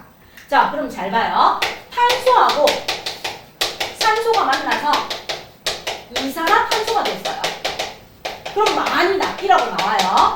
탄소하고 산소가 만나서 이산화탄소가 되면 탄소가 뭐이기 때문에? 고체이기 때문에 기체 반응의 법칙이 성립 안 해요. 안 해요. 하지만 질소하고 수소가 만나서 무엇이 됩니까? 암모니아 기체가 돼요. 암모니아 기체가 되면 성립해요. 성립하고요. 그 다음 저번 시험 문제에 나왔던 질소하고 산소가 만나서 무엇이 된다? 이산화질소가 돼요. 이산화질소가 되어도 뭐합니까? 성립합니다. 그래서 반응물과 생성물이 모두 기체인 경우 기체와 기체가 만나 기체가 되고 기체와 기체가 만나 기체가 되고 기체와 기체가 만나 기체가 되고 기체와 기체가 만나 기체가 되는 경우에만 성립하는 거예요. 성립합니다. 자, 그럼 이제 여기다가 화학 반응식을 한번 적어볼게요. 수소기체 두 분자와 산소기체 한 분자가 만나서 수증기 두 분자가 돼요. 두 분자가 돼요. 그럼 여기 앞에서 1이 생략되어 있는 거하고 똑같은데 1이 있다라고 생각하면 요거 2대 1대 2라는 숫자가 반응물과 생성물의 원자의 종류와 수가 같도록 맞춰준 여이겠죠. 개수비야. 그래서 2대 1대 2라는 개수비가 돼요. 그럼 얘는 또 무엇이 됩니까? 바로 분자수비가 돼요. 수소기체 두 분자와 산소기체 한 분자가 반응해서 수증기 기체 두 분자가 생겼어요. 수증기. 그래서 얘는 무엇이 됩니까? 하고 보면 분자수비가 돼요. 분자수비가 2대 1대 2예요. 그러면 얘는 수소기체 두 부피와 산소기체 한 부피가 반응해서 수증기 기체 두 부피가 생겨서 이게 수증기라는 건 기체 가스 이렇게 나타내요. 그럼 얘가 무슨 비가 된다? 부피비가 돼요. 부피비가 2대 1대 2가 돼요. 그런데 잘 보세요. 아까 우리 배웠어요. 질량비. 자, 질량비는 어떻습니까? 수소와 산소가 만날 때 질량비는 1대 8이라고 했어요. 1대 8대 9라고 했어요. 그래서 절대로 질량비는 같지 않습니다. 개수비, 분자수비, 부피비는 같지만 절대로 질량비는 같지 않아요 하는 것을 기억해 주시면 돼요. 자, 그 다음에 여기에서 누가 갑니까? 수소하고 염소가 만나 염화수소가 되는 아이도 한번 적어볼게요. 보세요. 수소 H2, 염소 Cl2가 만나서 염화수소가 됩니다. HCl. 그럼 앞에다 2 적어주면 돼. 그럼 얘는 1대 1대 2야. 그럼 여기에 있는 1대 1대 2라는 아이가 개수비자, 분자수비자 뭐가 되는 거예요? 부피비가 돼요. 부피비가 됩니다. 그 다음 질소하고 수소가 만나 암모니아가 돼요. 그럼 여기에도 적어볼게요. 질소 N2, 수소 3H2, 암모니아 2NH3예요. 그럼 여기에 있는 숫자 1대 3대 2가 뭐가 되겠어요? 분자수비자, 부피비자 뭐가 돼요? 개수비가 되는 거예요. 개수비. 개수비가 되고요. 질소와 산소가 만나 이산화질소가 돼요. 그럼 질소와 산소가 만나 이산화질소가 돼요. 그럼 여기에다 2 적어주시면 돼요. 그러면 개수비를 맞춰주면 1대 1대 2가 돼요. 그럼 얘는 1대 1대 2라는 개수비가 나옵니다. 자, 그럼 이제 시험 문제. 첫 번째 전체적으로 나오는 거 이렇게 나와요. 기체 반응의 법칙에서 반응물의 부피비는 생성물의 부피비하고 항상 같다. 아니에요. 보세요. 얘는 2대 1이 반응해서 2가 나왔어요. 그럼 다릅니다. 얘는 1대 1이 반응해서 2가 나왔으니까 맞아요. 반응물의 부피비와 생성물의 부피비의 합이 같습니다. 얘는 아니에요. 얘 반응물과 생성물의 부피비가 다릅니다. 얘는 같아요. 그럼 시험 문제에서 주어진 화학식을 보고 반응물의 부피비가 생성물의 부피비와 같다 하면 요거 두 개가 맞는 거고 얘는 다르다가 돼요. 그래서 잘 보시면서 문제 풀어주시면 됩니다. 자, 그러면 개수비가 분자수비고 분자수비가 부피비인데 질량비는 절대로 같지 않습니다. 요거를 가지고 설명 들어갈게요. 그럼 나머지는 여러분 문제 풀면서 보시면 되니까. 그럼 이제 설명 듣고 이해해줘요. 개일이사기 어떻게 설명했는가 하면 학교에서 발표할 때 자, 나는요 반응물과 생성물이 기체일 때 그 기체의 부피비, 개수비, 분자수비를 네모상자로 나타내겠습니다. 그럼 정유면체로 나타낸 거야. 근데 그냥 쌤은 사각형 그릴게요. 수소기체 두 부피와 산소기체 한 부피가 반응해서 수증기 기체 두 부피가 생겨요. 그러면 수소기체 두 부피와 산소기체 한 부피가 반응해서 수증기 기체 몇 부피가 생긴다? 두 부피가 생기는 걸 네모상자로 나타내. 그럼 기체 반응의 법칙의 부피비는 네모상자수 그대로 쓰면 돼. 2대 1대 2야. 자, 요렇게 나타냈는데 누구의 영향을 받았다? 돌턴의 영향을 받았어. 그래서 게일 이삭이 어떻게 설명했는가 하면 돌턴이 모든 물질은 원자로 이루어져 있대. 그래서 돌턴의 영향을 받아 수소 기체인데 수소 원자로 나타냈어. 산소 기체인데 산소 원자로 나타냈어. 그러다 보니까 얼라리어 수증기를 나타내니까 여기에 들어가니까 산소가 뭐 해줘야 돼요? 쪼개져야 돼요. 자, 뭐예요? 원자로 나타냈더니 모든 물질은 원자로 이루어졌다고 해서 게일 이삭이 원자로 나타냈더니 뭐예요?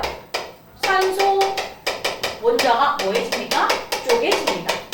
산소 원자가 쪼개지니까 무엇에 어긋나요? 돌턴의 원자설에 뭐합니까? 어긋나요. 사람들이 기체 반응의 법칙을 이해해줬어. 그런데 돌턴의 원자설로 기체 반응의 법칙을 설명하는데 깨지고 뭔가 안 맞아. 그래서 물음표를 달고 있을 때 누가 나오는가 하면 이 물음표를 달고 있을 때 아보가드로가 나와요. 아보가드로의 분자설이 나와요. 자, 아보가드로가 뭐라고 얘기하는가 하면 이렇게 모든 물질이 돌턴에 말한 것처럼 원자가 아니고 이 기체 반응의 법칙은 내가 주장하는 분자로 이루어져 있다고 하면 모든 문제가 해결됩니다 하고 설명을 합니다. 이렇게. 자, 수소 기체인데 수소 분자. 그러면 수소 기체 분자, 수소 기체 분자.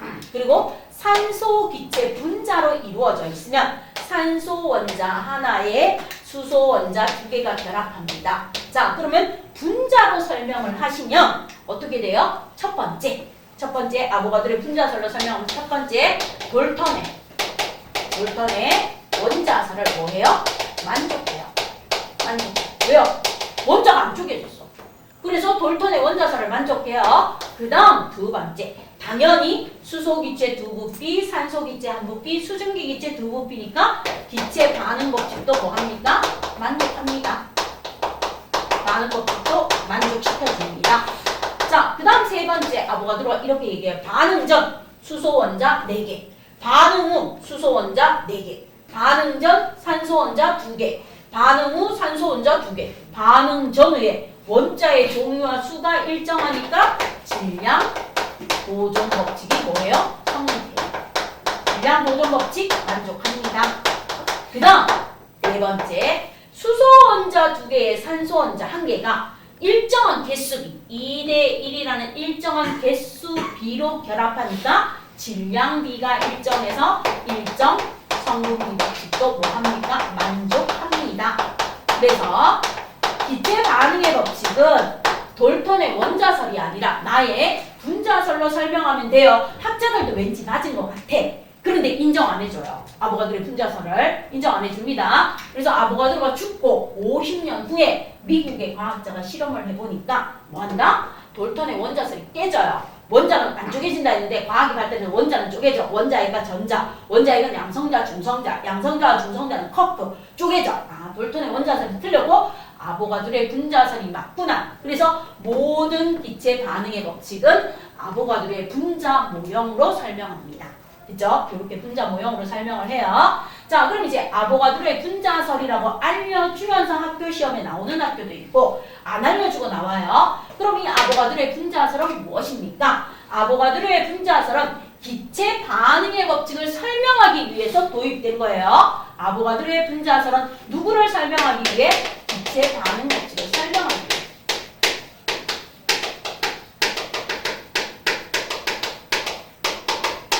기체 반응의 법칙을 설명하기 위해서 도입됐어. 그래서 조건은 똑같아. 조건은 온도와 압력이 뭐 할 때? 일정할 때. 온도 압력이 일정할 때 기체가 반응해야 돼. 그래서 모든 기체는 반응물과 생성물에 있는 모든 기체는 뭐 속에? 같은 부피 속에 무엇을 가진다? 같은 수의 분자를 가진다. 같은 수의 분자를 가진다. 이거야. 같은 수의 분자를 가진다. 뭐가 같다? 분자 수가 뭐하다? 같다 이 말이야. 분자 수가 같습니다. 이렇게 나와요. 그러면 요게 시험 문제에 100% 나옵니다. 항상 나와요. 요 문장은 시험 문제에 항상 나오는데 아보가드로의 분자설이라고 해서 나오는 학교가 있고 아보가드로의 분자설이라는 말이 없이 그냥 기체 반응 법칙에 나오는 경우 두 가지 경우의 학교가 있습니다. 자, 그럼 모든 기체는 같은 부피 속에 같은 수의 분자를 가집니다. 이거는 무슨 설명입니까? 그럼 아보가드로가 이렇게 설명했어요. 예를 들어서 0도씨 1기압 22.4리터 속에 요렇게 22.4리터 이렇게 있어요. 요렇게 있을 때 어떻습니까? 여기에 있는 수소기체, 수증기, 그 다음 암모니아 기체, 여기에 있는 메테인 기체. 자, 요렇게 있다라고 할게요. 이렇게 있어요. 그럼 0도씨 1기압 22.4리터 속에 수소 수소기체가 이렇게 세 분자 들어있어. 세 분자 들어있으면 수증기도 몇 개 들어있어야 된다? 세 분자 들어있어야 된다. 이 말이야. 수증기도 이렇게 세 분자 들어있어야 되고 암모니아도 몇 분자 들어있어야 된다? 세 분자 들어있어야 된다. 세 분자. 암모니아도 이렇게 세 분자 들어있어야 된다. 그럼 메테인도 몇 분자 들어있어야 된다? 세 분자 들어있어야 돼. 이렇게.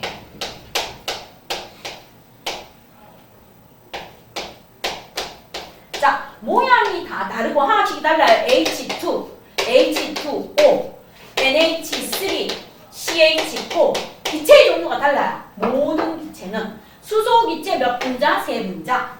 물 또는 수증기 세 분자. 근데 얘는 기체여야 된다. 수증기예요. 암모니아 세 분자. 메테인 세 분자로 들어있는 분자 수가 전부 다 어때야 된다? 같아야 된다. 같아야 된다. 같아야 돼요. 그런데 분자 수는 같아야 되지만 원자 수는 뭐하다? 다릅니다. 원자 수는 달라요. 잘 봐요. 하나, 둘, 셋, 넷, 다섯, 여섯. 얘는 6개 들어있어. 총 수소 원자가 6개 들어있어요. 얘는요. 몇 개 들어있습니까? 하나, 둘, 셋, 넷, 다섯, 여섯, 일곱, 여덟, 9개. 그래서 총 원자가 몇 개 들어있습니까? 총 원자가 3, 4번 9에서 9개 들어있어요. 그 다음 얘는요. 총 원자가 몇 개 들어있습니까? 한번 물어요. 4개 곱하기 3이니까 12개 들어있어요. 얘는 총 원자가 몇 개 들어있습니까? 한번 물어요. 5개 곱하기 3이니까 15개 들어있어요.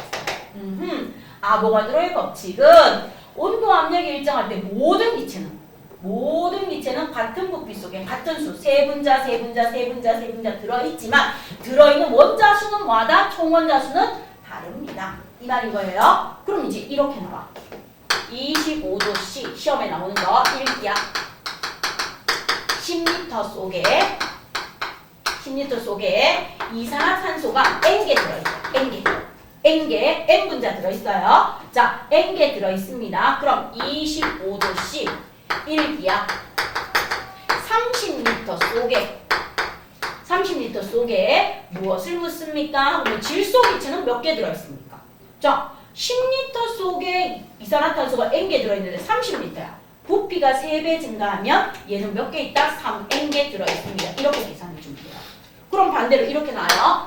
25도씨 1기압 속에 5리터 속에 누구?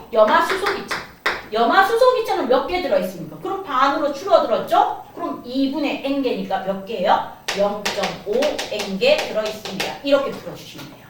그죠? 그래서 같은 온도가 같으면 같은 부피 속에는 같은 수의 분자가 들어있는데 부피가 온도 압력이 같을 때 부피가 3배 증가하면 분자 수도 3배 증가하면 되고 부피가 2분의 1로 줄어들면 분자 수도 2분의 1로 줄어들면 됩니다. 요렇게 연결해서 풀어주시면 돼요. 그럼 기체 반응의 법칙하고 아보가드로 법칙하고 연결해서 푸는 모든 문제가 해결됩니다. 그 다음 이제 기체 반응의 법칙에 대해서 설명 들어갈게요. 문제 풀어보라는 거. 요렇게 해서 나옵니다 하고 들어두시면 돼요. 그럼 들어두시면 문제 푸실 때 분자수가 어떻다? 같은 온도, 같은 압력, 같은 부피 속에는 분자수가 어떻다? 같다. 같은 수의 분자를 가지지 원자수는 뭐하다? 총 원자수는 다릅니다. 같을 수도 있지만 총 원자수는 다르다는 거 그거 기억해 주시고요. 그 다음 10리터 속에 N개 들어있으면 30리터 속에 3N개 들어있고 5리터 속에 0.5N개 들어있고 20리터 속에는 얼마? 2N개 들어있으면 됩니다. 이런 식으로 계산해 주시면 돼요. 되겠죠? 자, 그럼 여기에서 이제 문제가 나오는 게 아까 우리 질량 일정 성분비의 법칙 계산해낸 거하고 똑같아. 그럼 내가 여기에서 수소 40ml와 산소 얼마를 줬다? 40ml 줬어요. 40ml 줬을 때 수증기는 얼마 생깁니까? 몇 ml 생기고 남는 거는 누구입니까? 그러면 수증기는 생각할 필요 없어. 고민할 필요 없어요. 2대1 대 2야. 그럼 얘가 40이면 얘도 얼마다? 40이야. 끝. 2대1 대 2니까. 그럼 여기에서 우리는 뭐만 고민해 주면 돼요? 산소가 얼마 남는다? 20ml 남습니다. 남는 거 그냥 과감하게 버리시면 돼요. 알겠죠?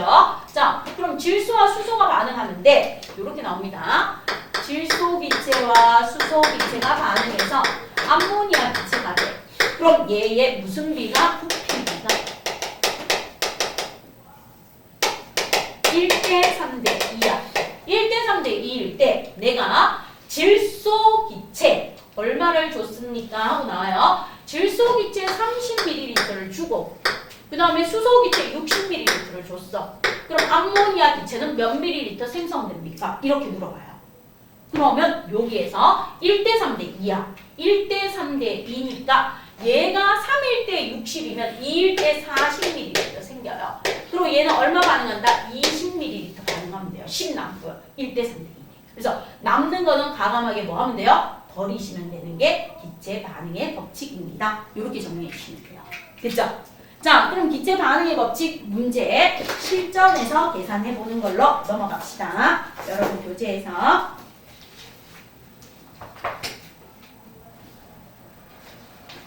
25쪽에 있는 문제 한번 풀어보세요. 25쪽에 있는 문제 한번 풀어보시기를 바랍니다.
기체 반응의 법칙은 네모 상자수가 부피비라고 보시면 돼요. 네모 상자수가 부피비.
그럼 25쪽에 있는 12번 OX 문제입니다. 기체 반응의 법칙.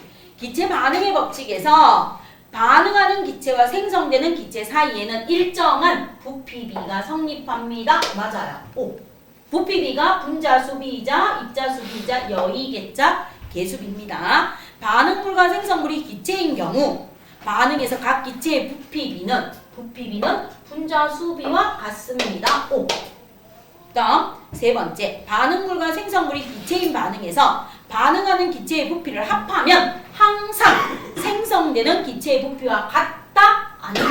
왜요? 이거는 같아요. 수소기체와 염소기체가 반응해서 염화수소기체가 되면 1대 1대 2니까 합해주면 2 나오는 거 맞습니다. 그런데 수소기체와 산소기체가 만나서 무엇이 될 때? 수증기가 될 때는 2대 1대 2니까 같지 않아요. 3인데 2개 나와요. 그 다음 질소기체와 산소기체가 반응해서 암모니아 기체가 될 때 1대 3대 2예요. 그래서 반응물의 부피비와 생성물의 부피가 같은 경우도 있지만 다른 경우도 있기 때문에 X가 됩니다. 그 다음 온도 압력이 일정할 때 모든 기체는 같은 부피 속에 같은 개수의 분자가 들어있죠. 아보가드로 법칙이라가 아니고 그냥 이렇게 나옵니다. 기체 반응의 법칙에서. 그래서 12번에는 이렇게 해주시면 돼요. 그 다음 13번. 수소와 산소가 반응해서 수증기가 돼요. 그럼 기체 반응의 법칙은 수소 기체 두 부피와 산소 기체 한 부피가 반응해서 수증기 기체 두 부피가 생기니까 부피 B는 2대 1대 2라고 쓰시면 돼요. 네모상자 수가 부피 B입니다. 자, 그럼 수소 기체 60ml를 줬대요. 60ml 주면 산소하고 수증기는 얼마입니까? 2대 1대 1이야. 그러면 2대 1대 1이니까 30ml 대 60ml가 되겠죠. 그래서 산소는 30, 수증기는 얼마다? 60. 이렇게 풀어주시면 13번 끝납니다. 자, 그 다음 이제 14번 볼게요. 14번 보시면 반응 전 기체. 반응 전. 누가 있는가 하면 A와 B. A와 B가 있고요. 그 다음 반응 후. 반응 후 남은 거 하고 반응 후에 뭐 된 거? 생성된 거 C. 남은 거하고 생성된 거 C예요. 그럼 실험 1에서 어떻게 주어졌습니까? 하고 보면 40, 10이고 여기가 기억이고 20이 만들어졌대. 2번에서 주어진 거 40, 20이고 남는 거 0이고 40이 만들어졌대. 3번에서 주어진 거 30, 30이고 니은이고 얼마가 생겼는가? 30이 생겼대요. 자, 그럼 우리는 문제 푸는 열쇠가 뭐라는 거? 모든 숫자가 주어진 2번이 열쇠야. 2번이 열쇠예요. 그럼 2번을 봐. A 더하기 B가 C가 됐는데 몇 대 몇 대 몇이야? 2대 1대 1. 아, 2대 1대 2라는 무슨 B가 나온다? 부피 B가 나온다. 이렇게 알아내면 돼요. 자, 그럼 이제 여기로 가요.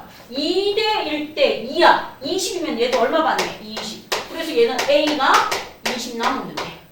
자, 그 다음 얘 갑니다. 2대 1대 2야. 2대 1대 2예요. 그럼 여기에 1이니까 얼마 반응하면 돼요? 15. 그럼 얘는 얼마 남습니까? B가 15 남겠죠. 그래서 A가 20 남고 B가 15 남습니다. 이렇게 해주시면 되고 A, B가 반응해서 C가 된대요. 그럼 여기 가요. A, B가 반응해서 C가 되는데 A가 70이래. B가 40이래. 그럼 C는 얼마니? 2대 1대 2야. 그럼 얘는 970이야. 그럼 얘는 얼마 반응해요? 35. 그럼 B가 얼마 남는다? 5 남겠죠. 남습니다. 그럼 답은 70. 끝났어요. 자, 그 다음 15번 보시면 15번은 질소와 수소가 반응해서 암모니아가 되는데 그럼 적어요. 질소와 수소가 반응해서 암모니아가 되는데 질소를 20, 산소를 80 줬더니 암모니아가 40 되었어. 그리고 수소가 20 남았대. 그럼 부피비는 얘 얼마 반응했다? 60 반응했어. 그럼 약분해요. 약분하면 부피비니까 1대 3대 2라는 무슨 비가 나와요? 부피 B가 나오겠죠. 그래서 부피 B는 얼마입니까? 1대 3대 2가 답입니다. 자, 그 다음 이제 16번. 수소하고 염소가 반응했다. 수소하고 염소가 반응해서 무엇이 만들어져요? 염화수소가 만들어져요. 염화수소. 그럼 여러분이 하나씩 적어요. H2 더하기 Cl2는 2HCl이에요. 1대 1대 2라는 부피입니다. 1대 1대 2야.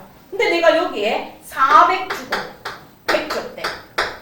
400하고 100하고 줬대요. 그럼 문제에서 남는 건 누구예요? 1대 1대 2야. 그럼 남는 게 누가 남겠어? 수소가. 얼마 남겠어요? 300ml 남습니다. 요렇게 해주면 기체 반응의 법칙이 뭐합니까? 끝납니다. 알겠죠? 그럼 B를 생각해서 풀어주시면 돼요. 그럼 오늘 첫 번째 숙제는 30쪽에서 30쪽 10번에서부터 33쪽까지 풀어주시면 되겠습니다. 자, 그럼 1단원의 3으로 넘어갈게요. 1단원의 3은 어려움 없어요. 설명만 듣고 종류만 구분하시면 되는 게 1단원의 3입니다. 자, 그래서 1단원의 3으로 넘어가 주십시오. 1단원의 3은 개념은 아주 쉬워. 종류만 뭐 하면 돼요? 구분하시면 돼요. 종류만 구분하시면 1단원의 3은 끝나십니다.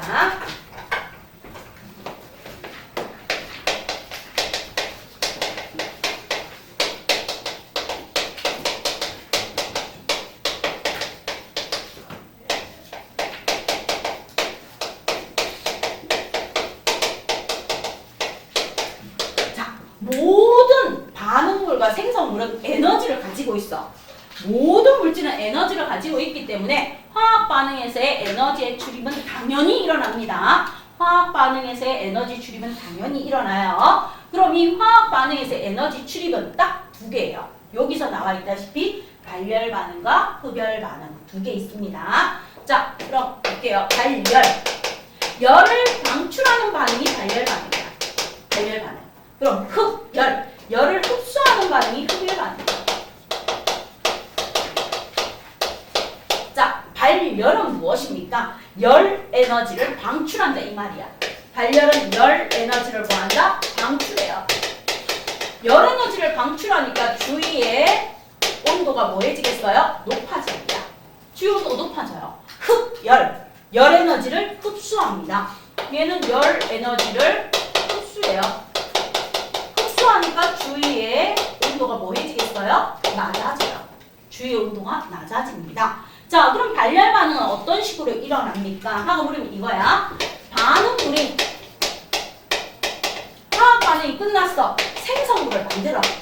생성물을 만들고 뭐가 나온다? 열 에너지를 방출해. 열이 방출돼.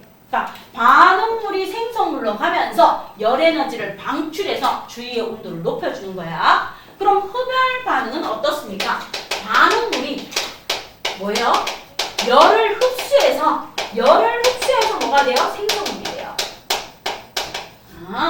화살표를 기준으로 생성물의 열이 나오면 발열 반응이고 반응물의 열이 나오면 흡열 반응이구나. 이렇게 보시면 돼요. 나중에 원에 여기 마이너스 붙고 플러스 붙는 걸로 나오는데 이렇게 이해하세요. 자, 그럼 발열 반응은 어떻습니까? 하고 물으면 이렇게 그림으로 딱 이해하시면 끝나요. 얘가 에너지야. 에너지. 그리고 Y축이 무엇입니까? 반응의 진행이에요. 반응이 진행됩니다. 자, 그러면 발열 반응은 어떻습니까? 반응물이 여기에 있다. 반응물의 에너지가 한 100 정도 돼. 반응물의 에너지가 한 100 정도 되는데 생성물이 돼. 생성물이 되면 에너지가 한 10 정도 돼. 그럼 100에서 10으로 에너지가 떨어지니까 이만큼 에너지의 차만큼 무엇을 합니까? 에너지를 방출합니다. 방출. 이만큼의 에너지를 방출하니까 주위의 온도가 높아져요. 따라서 발열 반응은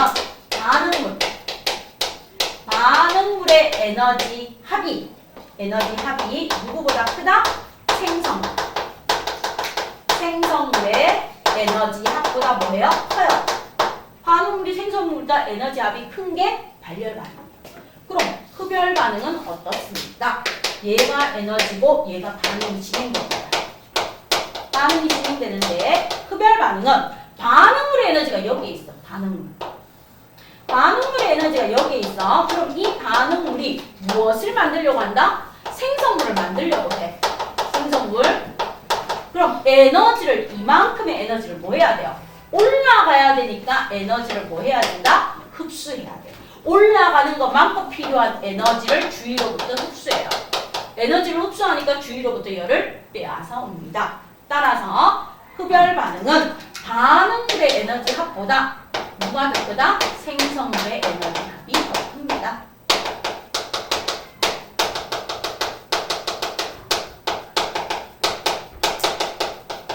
이게 정의 끝이야. 오, 발열 반응과 흡열 반응은 됐다 싶네요. 예. 정의는 어려운 거 없어. 열을 방출한다, 발열 반응. 열을 방출하니까 주위의 온도가 높아져요. 열을 흡수한다, 흡열 반응. 자, 그럼 이제 요거는 문제 나왔을 때 여러분이 구분해요. 중1 때 배운 거야. 고, 에, 기. 자, 이렇게 있을 때 여기서 갑니다. 무엇을 흡수해요? 융의 열 흡수. 그다음 여기에서 흡수해요. 기화열 흡수. 기화열 흡수. 여기서 흡수해요. 승화열 흡수. 얘가 전부 다 무슨 반응이다? 흡열 반응, 흡열 반응, 흡열 반응. 흡열 반응이에요. 그럼 이제 반대로 갑니다. 기체에서 액체로 가는 액화열 방출. 액체에서 고체로 가는 응고열 방출. 기체에서 고체로 가는 승화열 방출. 자, 이게 중학교 1학년 때 배웠는데 전부 다 뭐에 들어가요? 발열 반응에 들어가요. 발열 반응. 그럼 뭐 얼음이 녹는다. 강물이 녹을 때 봄철에 얼어있던 호수가 녹을 때 주변의 지역은 시원함을 느껴요. 또는 추움을 느껴요. 융해열 흡수. 그다음 이걸로 안에서 물 뿌리면 응고열 방출, 따뜻함을 느낍니다. 이런 것들 들어가는 거 알아두시고요. 그다음 이제 발열 반응에서 반드시 알아야 되는 거 누가 있습니까? 하면 철의 산화. 철의 산화. 이게 바로 손난로예요. 손난로. 화폐. 손난로. 그러면 철이 산화된다는 건 다른 말로 하면 금속이 녹쓰는 거. 금속이 녹쓰는 현상. 금속이 산소와 결합해서 녹쓰는 현상 전부 다 발열 반응에 들어가고요. 그 다음 발열 반응에서 중요한 게 이거예요. 산화칼슘. 산화칼슘과 누가 반응한다? 물. 산화칼슘과 물이 반응하면 수산화칼슘이 되면서 발톱이 둘로 갈라지는 소나 돼지의 구제역, 열에 약한 구제역 바이러스를 죽일 수 있어요. 그래서 물에다가 산화칼슘 섞어서 푹푹푹 혼합해서 찍찍찍 뿌리면은 소하고 돼지에 있는 구제역 바이러스가 열에 약해서 죽습니다. 그리고 산화칼슘과 물을 반응 전 여기에 산화칼슘 이렇게 들어있어요. 산화칼슘 들어있는 흰색 가루 들어있는데 내가 여기에다가 무엇을 부어요? 물을 부어요. 물을 붓고 여기에 누구를 올려놓습니다. 전투식량. 전투식량을 올려놓으면 물하고 산화칼슘하고 반응하면서 열이 방출돼요. 방출되면서 전투식량이 익어서 뭐합니까? 전투식량이 따뜻하게 데워져서 먹으면 돼요. 그 다음 이 산화칼슘하고 이렇게 컵이 이렇게 있어요. 그럼 이 컵에다가 무엇을 넣습니까? 산화칼슘을 이렇게 넣어놔요. 산화칼슘을 넣고 내가 여기에 열어서 물을 부어요. 물을 보면 산화칼슘과 물이 반응하면서 열이 나와요. 그래서 이 컵 안이 발열컵이 돼요. 안에 있는 액체가 따뜻하게 데워집니다. 그래서 얘의 산화칼슘과 물이 반응할 때, 그다음 우리가 알고 있는 산성, 염산항산 질산이 물하고 반응할 때, 산성용액이 물하고 반응할 때, 그 다음에 염기성 용액, 수산화나트륨, 수산화칼륨 이런 염기성 용액이 물하고 반응할 때, 또는 산과 염기가 반응할 때, 이런 것들 전부 다 어디에 들어가요? 발열 반응. 그 다음에 발열 반응에 들어가는 거에서 대표적인 거 연소, 물에 타는 거. 그 다음에 호흡. 모닥불을 피워요, 벽난로를 피워요, 가스레인지를 가열해요, 가스를 가열해요. 전부 다 연소, 발열 반응에 들어갑니다. 자, 그 다음 흡열 반응에 들어가는 것으로 나오는 게 뭔가 하면 바로 이거예요. 질산암모늄 또는 염화암모늄을 물하고 반응시킨대요. 이게 바로 냉찜질팩이야.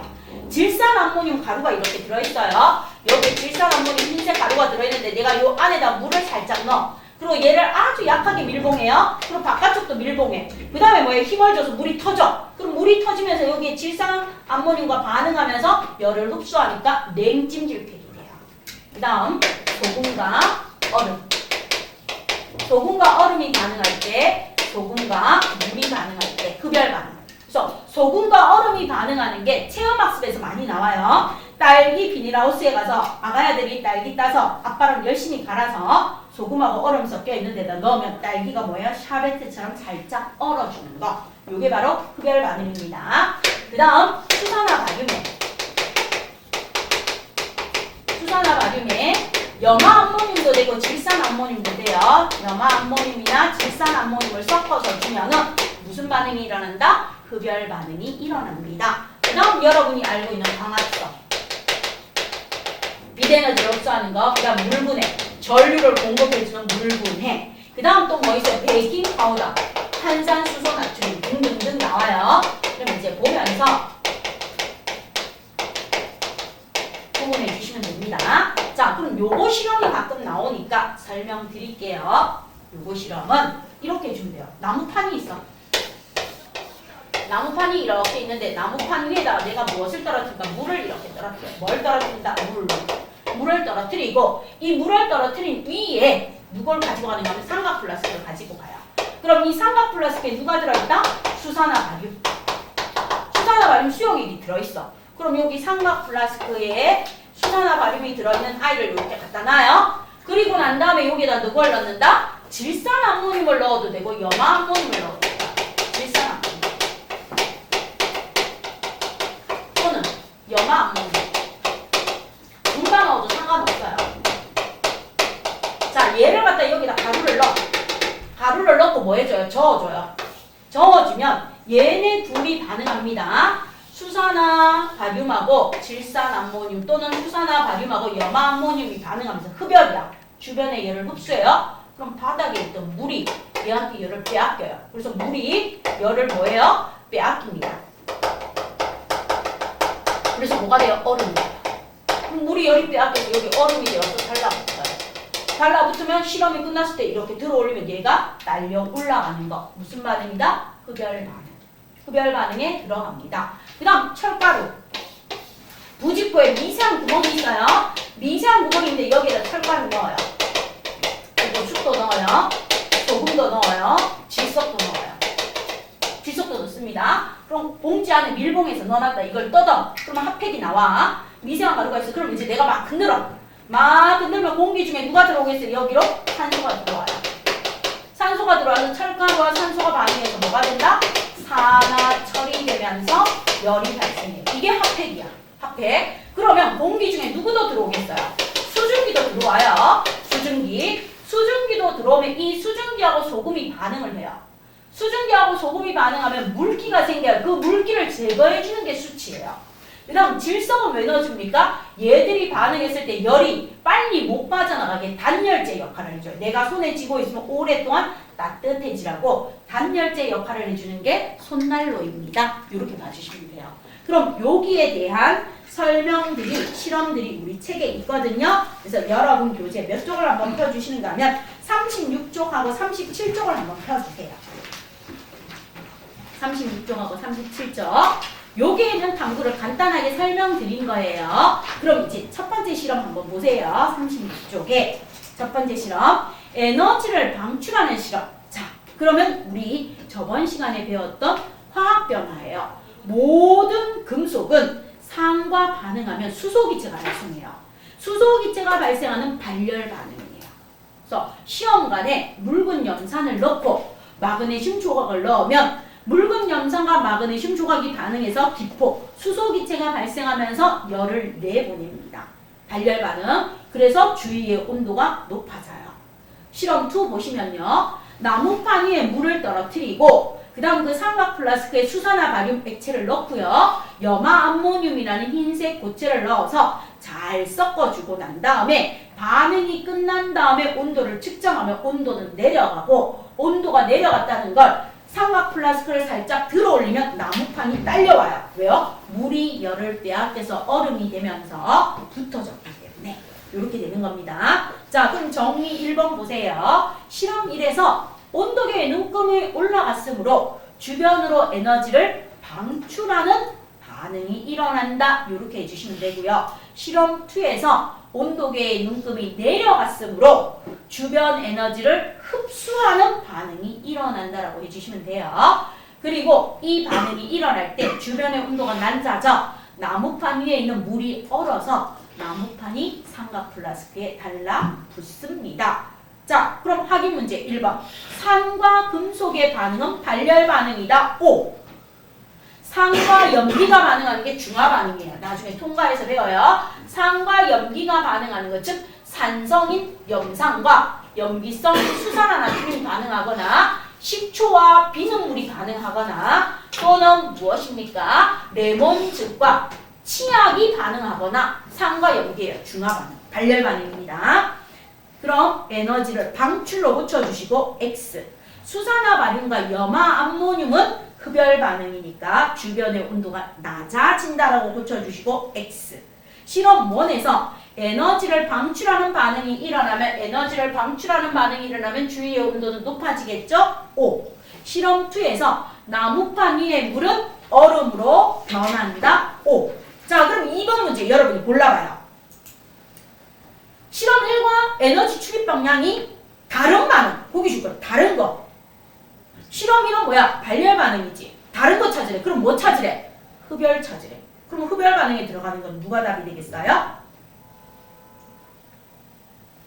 흡열 반응은 누가 돼요? 광합성과 물분해. 맞죠? 물의 전기분. 그래서 답은 다가 흡열이고 호흡은 발열입니다. 이거 구분할 수 있어야 돼. 구분. 자, 산화 플라스크 안에서 일어나는 반응은 수산화 바륨 수용액과 염화 암모늄이 반응하니까 흡열 반응이라고 적어줘요. 흡열 반응. 그러면 극과 낡은 에너지에 출입해서 써라. 그럼 뭐예요? 수산화 바륨과 염화 암모늄이 반응할 때 주변에서 에너지를 흡수하기 때문에 주변에서 에너지 흡수 이렇게 적어줍니다. 그 다음 37조 에너지 출입을 활용한 장치에서 손난로하고 손냉장고하고 나와요. 손난로는 발열 반응이라고 적어주시고요. 손냉장고는 흡열이라고 적어주세요. 오늘 문제에도 나올 겁니다. 자, 손난로는 부직포 안에 철가루, 숟가루, 소금, 질석을 한 숟가락 넣어서 섞은 다음 물도 한 숟가락 넣어줍니다. 전해질 역할 하라고. 자, 그럼 부직포는 미세한 구멍이 있어서 공기 중에 산소가 잘 들어오기 때문입니다. 그러고 난 다음에 밀봉해서 주머니를 주물러요. 그러면 소금과 물이 전해질 역할을 하고 철과 산소가 반응하고 물은 숟가루가 흡수해주고 질석은 단열재 역할을 하면서 핫팩이 만들어져서 발열 반응이 일어납니다. 그 다음 손냉장고 만드는 것 질산 암모늄이라는 흰색 가루가 들어있는데 물이 들어있는 얇은 봉지, 잘 터지는 봉지에 조심해서 물을 넣어서 밀봉해서 살짝 넣어요. 그 다음 바깥쪽 봉지 지퍼락 같은 걸 닫아줘요. 그리고 내가 물을 뻥 하고 터뜨리면 물이 밑에 있는 질산 암모늄하고 섞이면서 뭐합니까? 주변의 열을 빼앗아가는 냉찜질팩이 만들어지는 겁니다. 그럼 정리 1번. 손난로에 들어있는 철가루와 공기 중에 산소가 반응할 때는 에너지를 방출함으로 주변의 온도가 높아져 손난로가 따뜻해지는 거고 손냉장고에 들어있는 질산 암모늄과 물이 반응할 때는 에너지를 흡수함으로 주변의 온도가 낮아져 손냉장고가 차가워집니다. 자, 그럼 1번 손난로를 흔들면 주머니 안에 철가루와 공기 중에 산소가 반응해서 에너지를 방출해요. 방출로 고쳐주시고 X. 손냉장고를 만들면 질산 암모늄과 물이 반응할 때 에너지를 흡수하여 주변의 온도가 낮아집니다. 흡수로 고쳐주시고 X. 산화칼슘과 물, 조리용 발열팩, 부재역 바이러스 없애는데 쓰는 거. 산화칼슘과 물이 반응하면 에너지를 뭐합니까? 방출하기 때문에 용기 안에 음료를 데우는 발열컵은 손난로와 같은 원리, 발열 반응을 이용한 장치이죠. 5. 화학 반응이 일어날 때 주변의 온도가 높아지거나 낮아지는 것을 통해 에너지가 출입함을 알 수 있습니다. 5. 그럼 이제 여러분한테 물어볼게요. 벽난로에서 나무를 태우는 거 무슨 반응이겠어? 발열이겠죠. 벽난로에서 나무 태우는 거 따뜻하려고 태우는 거잖아. 마치 벽난로 앞에 가는 건 추워서 따뜻해지려고 가지 추워지려고 하는 건 아니잖아요. 발열. 그다음 휴대용 손난로 핫팩을 흔드는 것도 날씨가 추워서 내 손이 뭐해지려고? 따뜻해지려고 그러는 거죠. 그럼 발열. 냉찜질팩으로 열을 내리거나 통증을 완화시키는 것, 내 몸의 열을 빼앗기기 위해서죠. 그쵸? 그럼 얘는 흡열.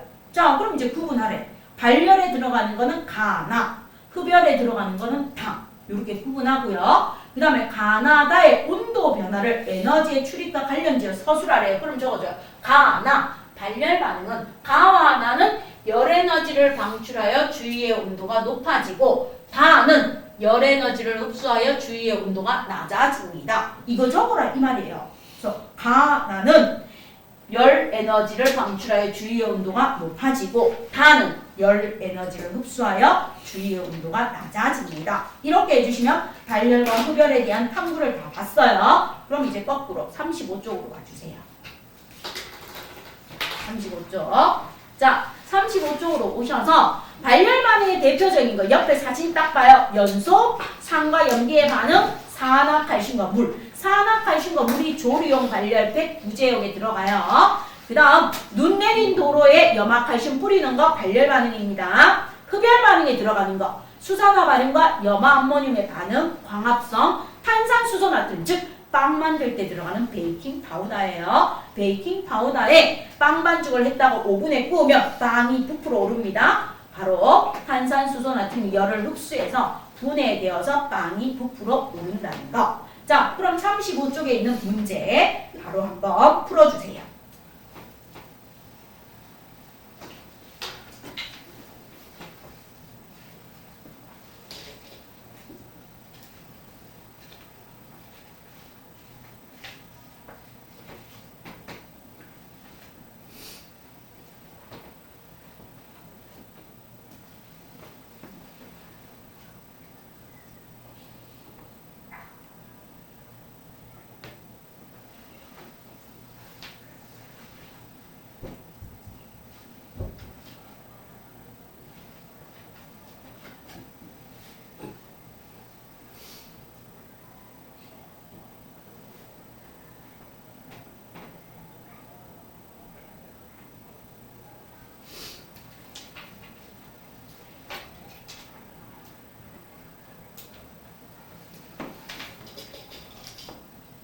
그래서 개념은 아주 쉬운데 뭡니까? 종류를 잘 구분해서 넣어요. 원다 발열 반응과 흡열 반응 오늘 시험 볼 때도 개념은 쉬운데 종류를 잘 구분해서 넣어주시면 돼요. 종류 누가 어디에 들어가는지 발열에 들어가는지 흡열에 들어가는지 잘 구분해서 넣어주세요. 부탁드립니다.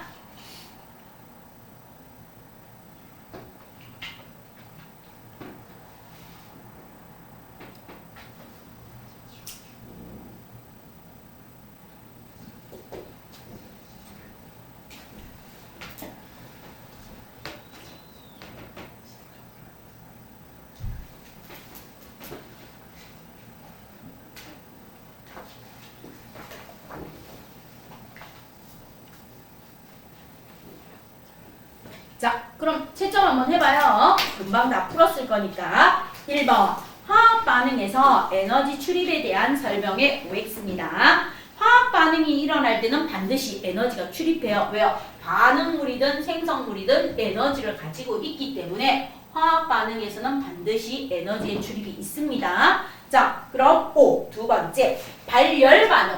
발열 반응은 열 에너지를 방출하니까 주위의 온도가 높아지고로 붙여주시고요. 흡열 반응은 열 에너지를 흡수함으로 주위의 온도가 낮아진다라고 붙여줘요. 그러면서 방출, 흡수로 고쳐주고 X. 그 다음 3번은 발열 반응은 주변의 온도가 높아지고로 고치고 흡열 반응은 주변의 온도가 낮아지고로 고쳐주면서 2번과 3번은 둘 다 X, X입니다. 자, 그 다음 2번 발열 반응에 해당하는 얘는 발, 흡열 반응에 해당하는 얘는 흡이라고 적어달래. 금속이 높습니다. 철의 산화, 손난로. 그럼 이 지구상에 있는 모든 금속이 산소와 반응해서 산화 금속이 되거나 또는 연소할 때 뭐가 발생해요? 열이 발생합니다. 그래서 발열, 사람이 호흡하는 거, 우리 영양소를 분해해서 에너지. 에너지가 체온 유지에 대부분이 쓰여요. 그럼 발열 반응. 그 다음 소금과 물이 반응하는 거, 소금과 얼음, 소금과 물은 흡열 반응입니다.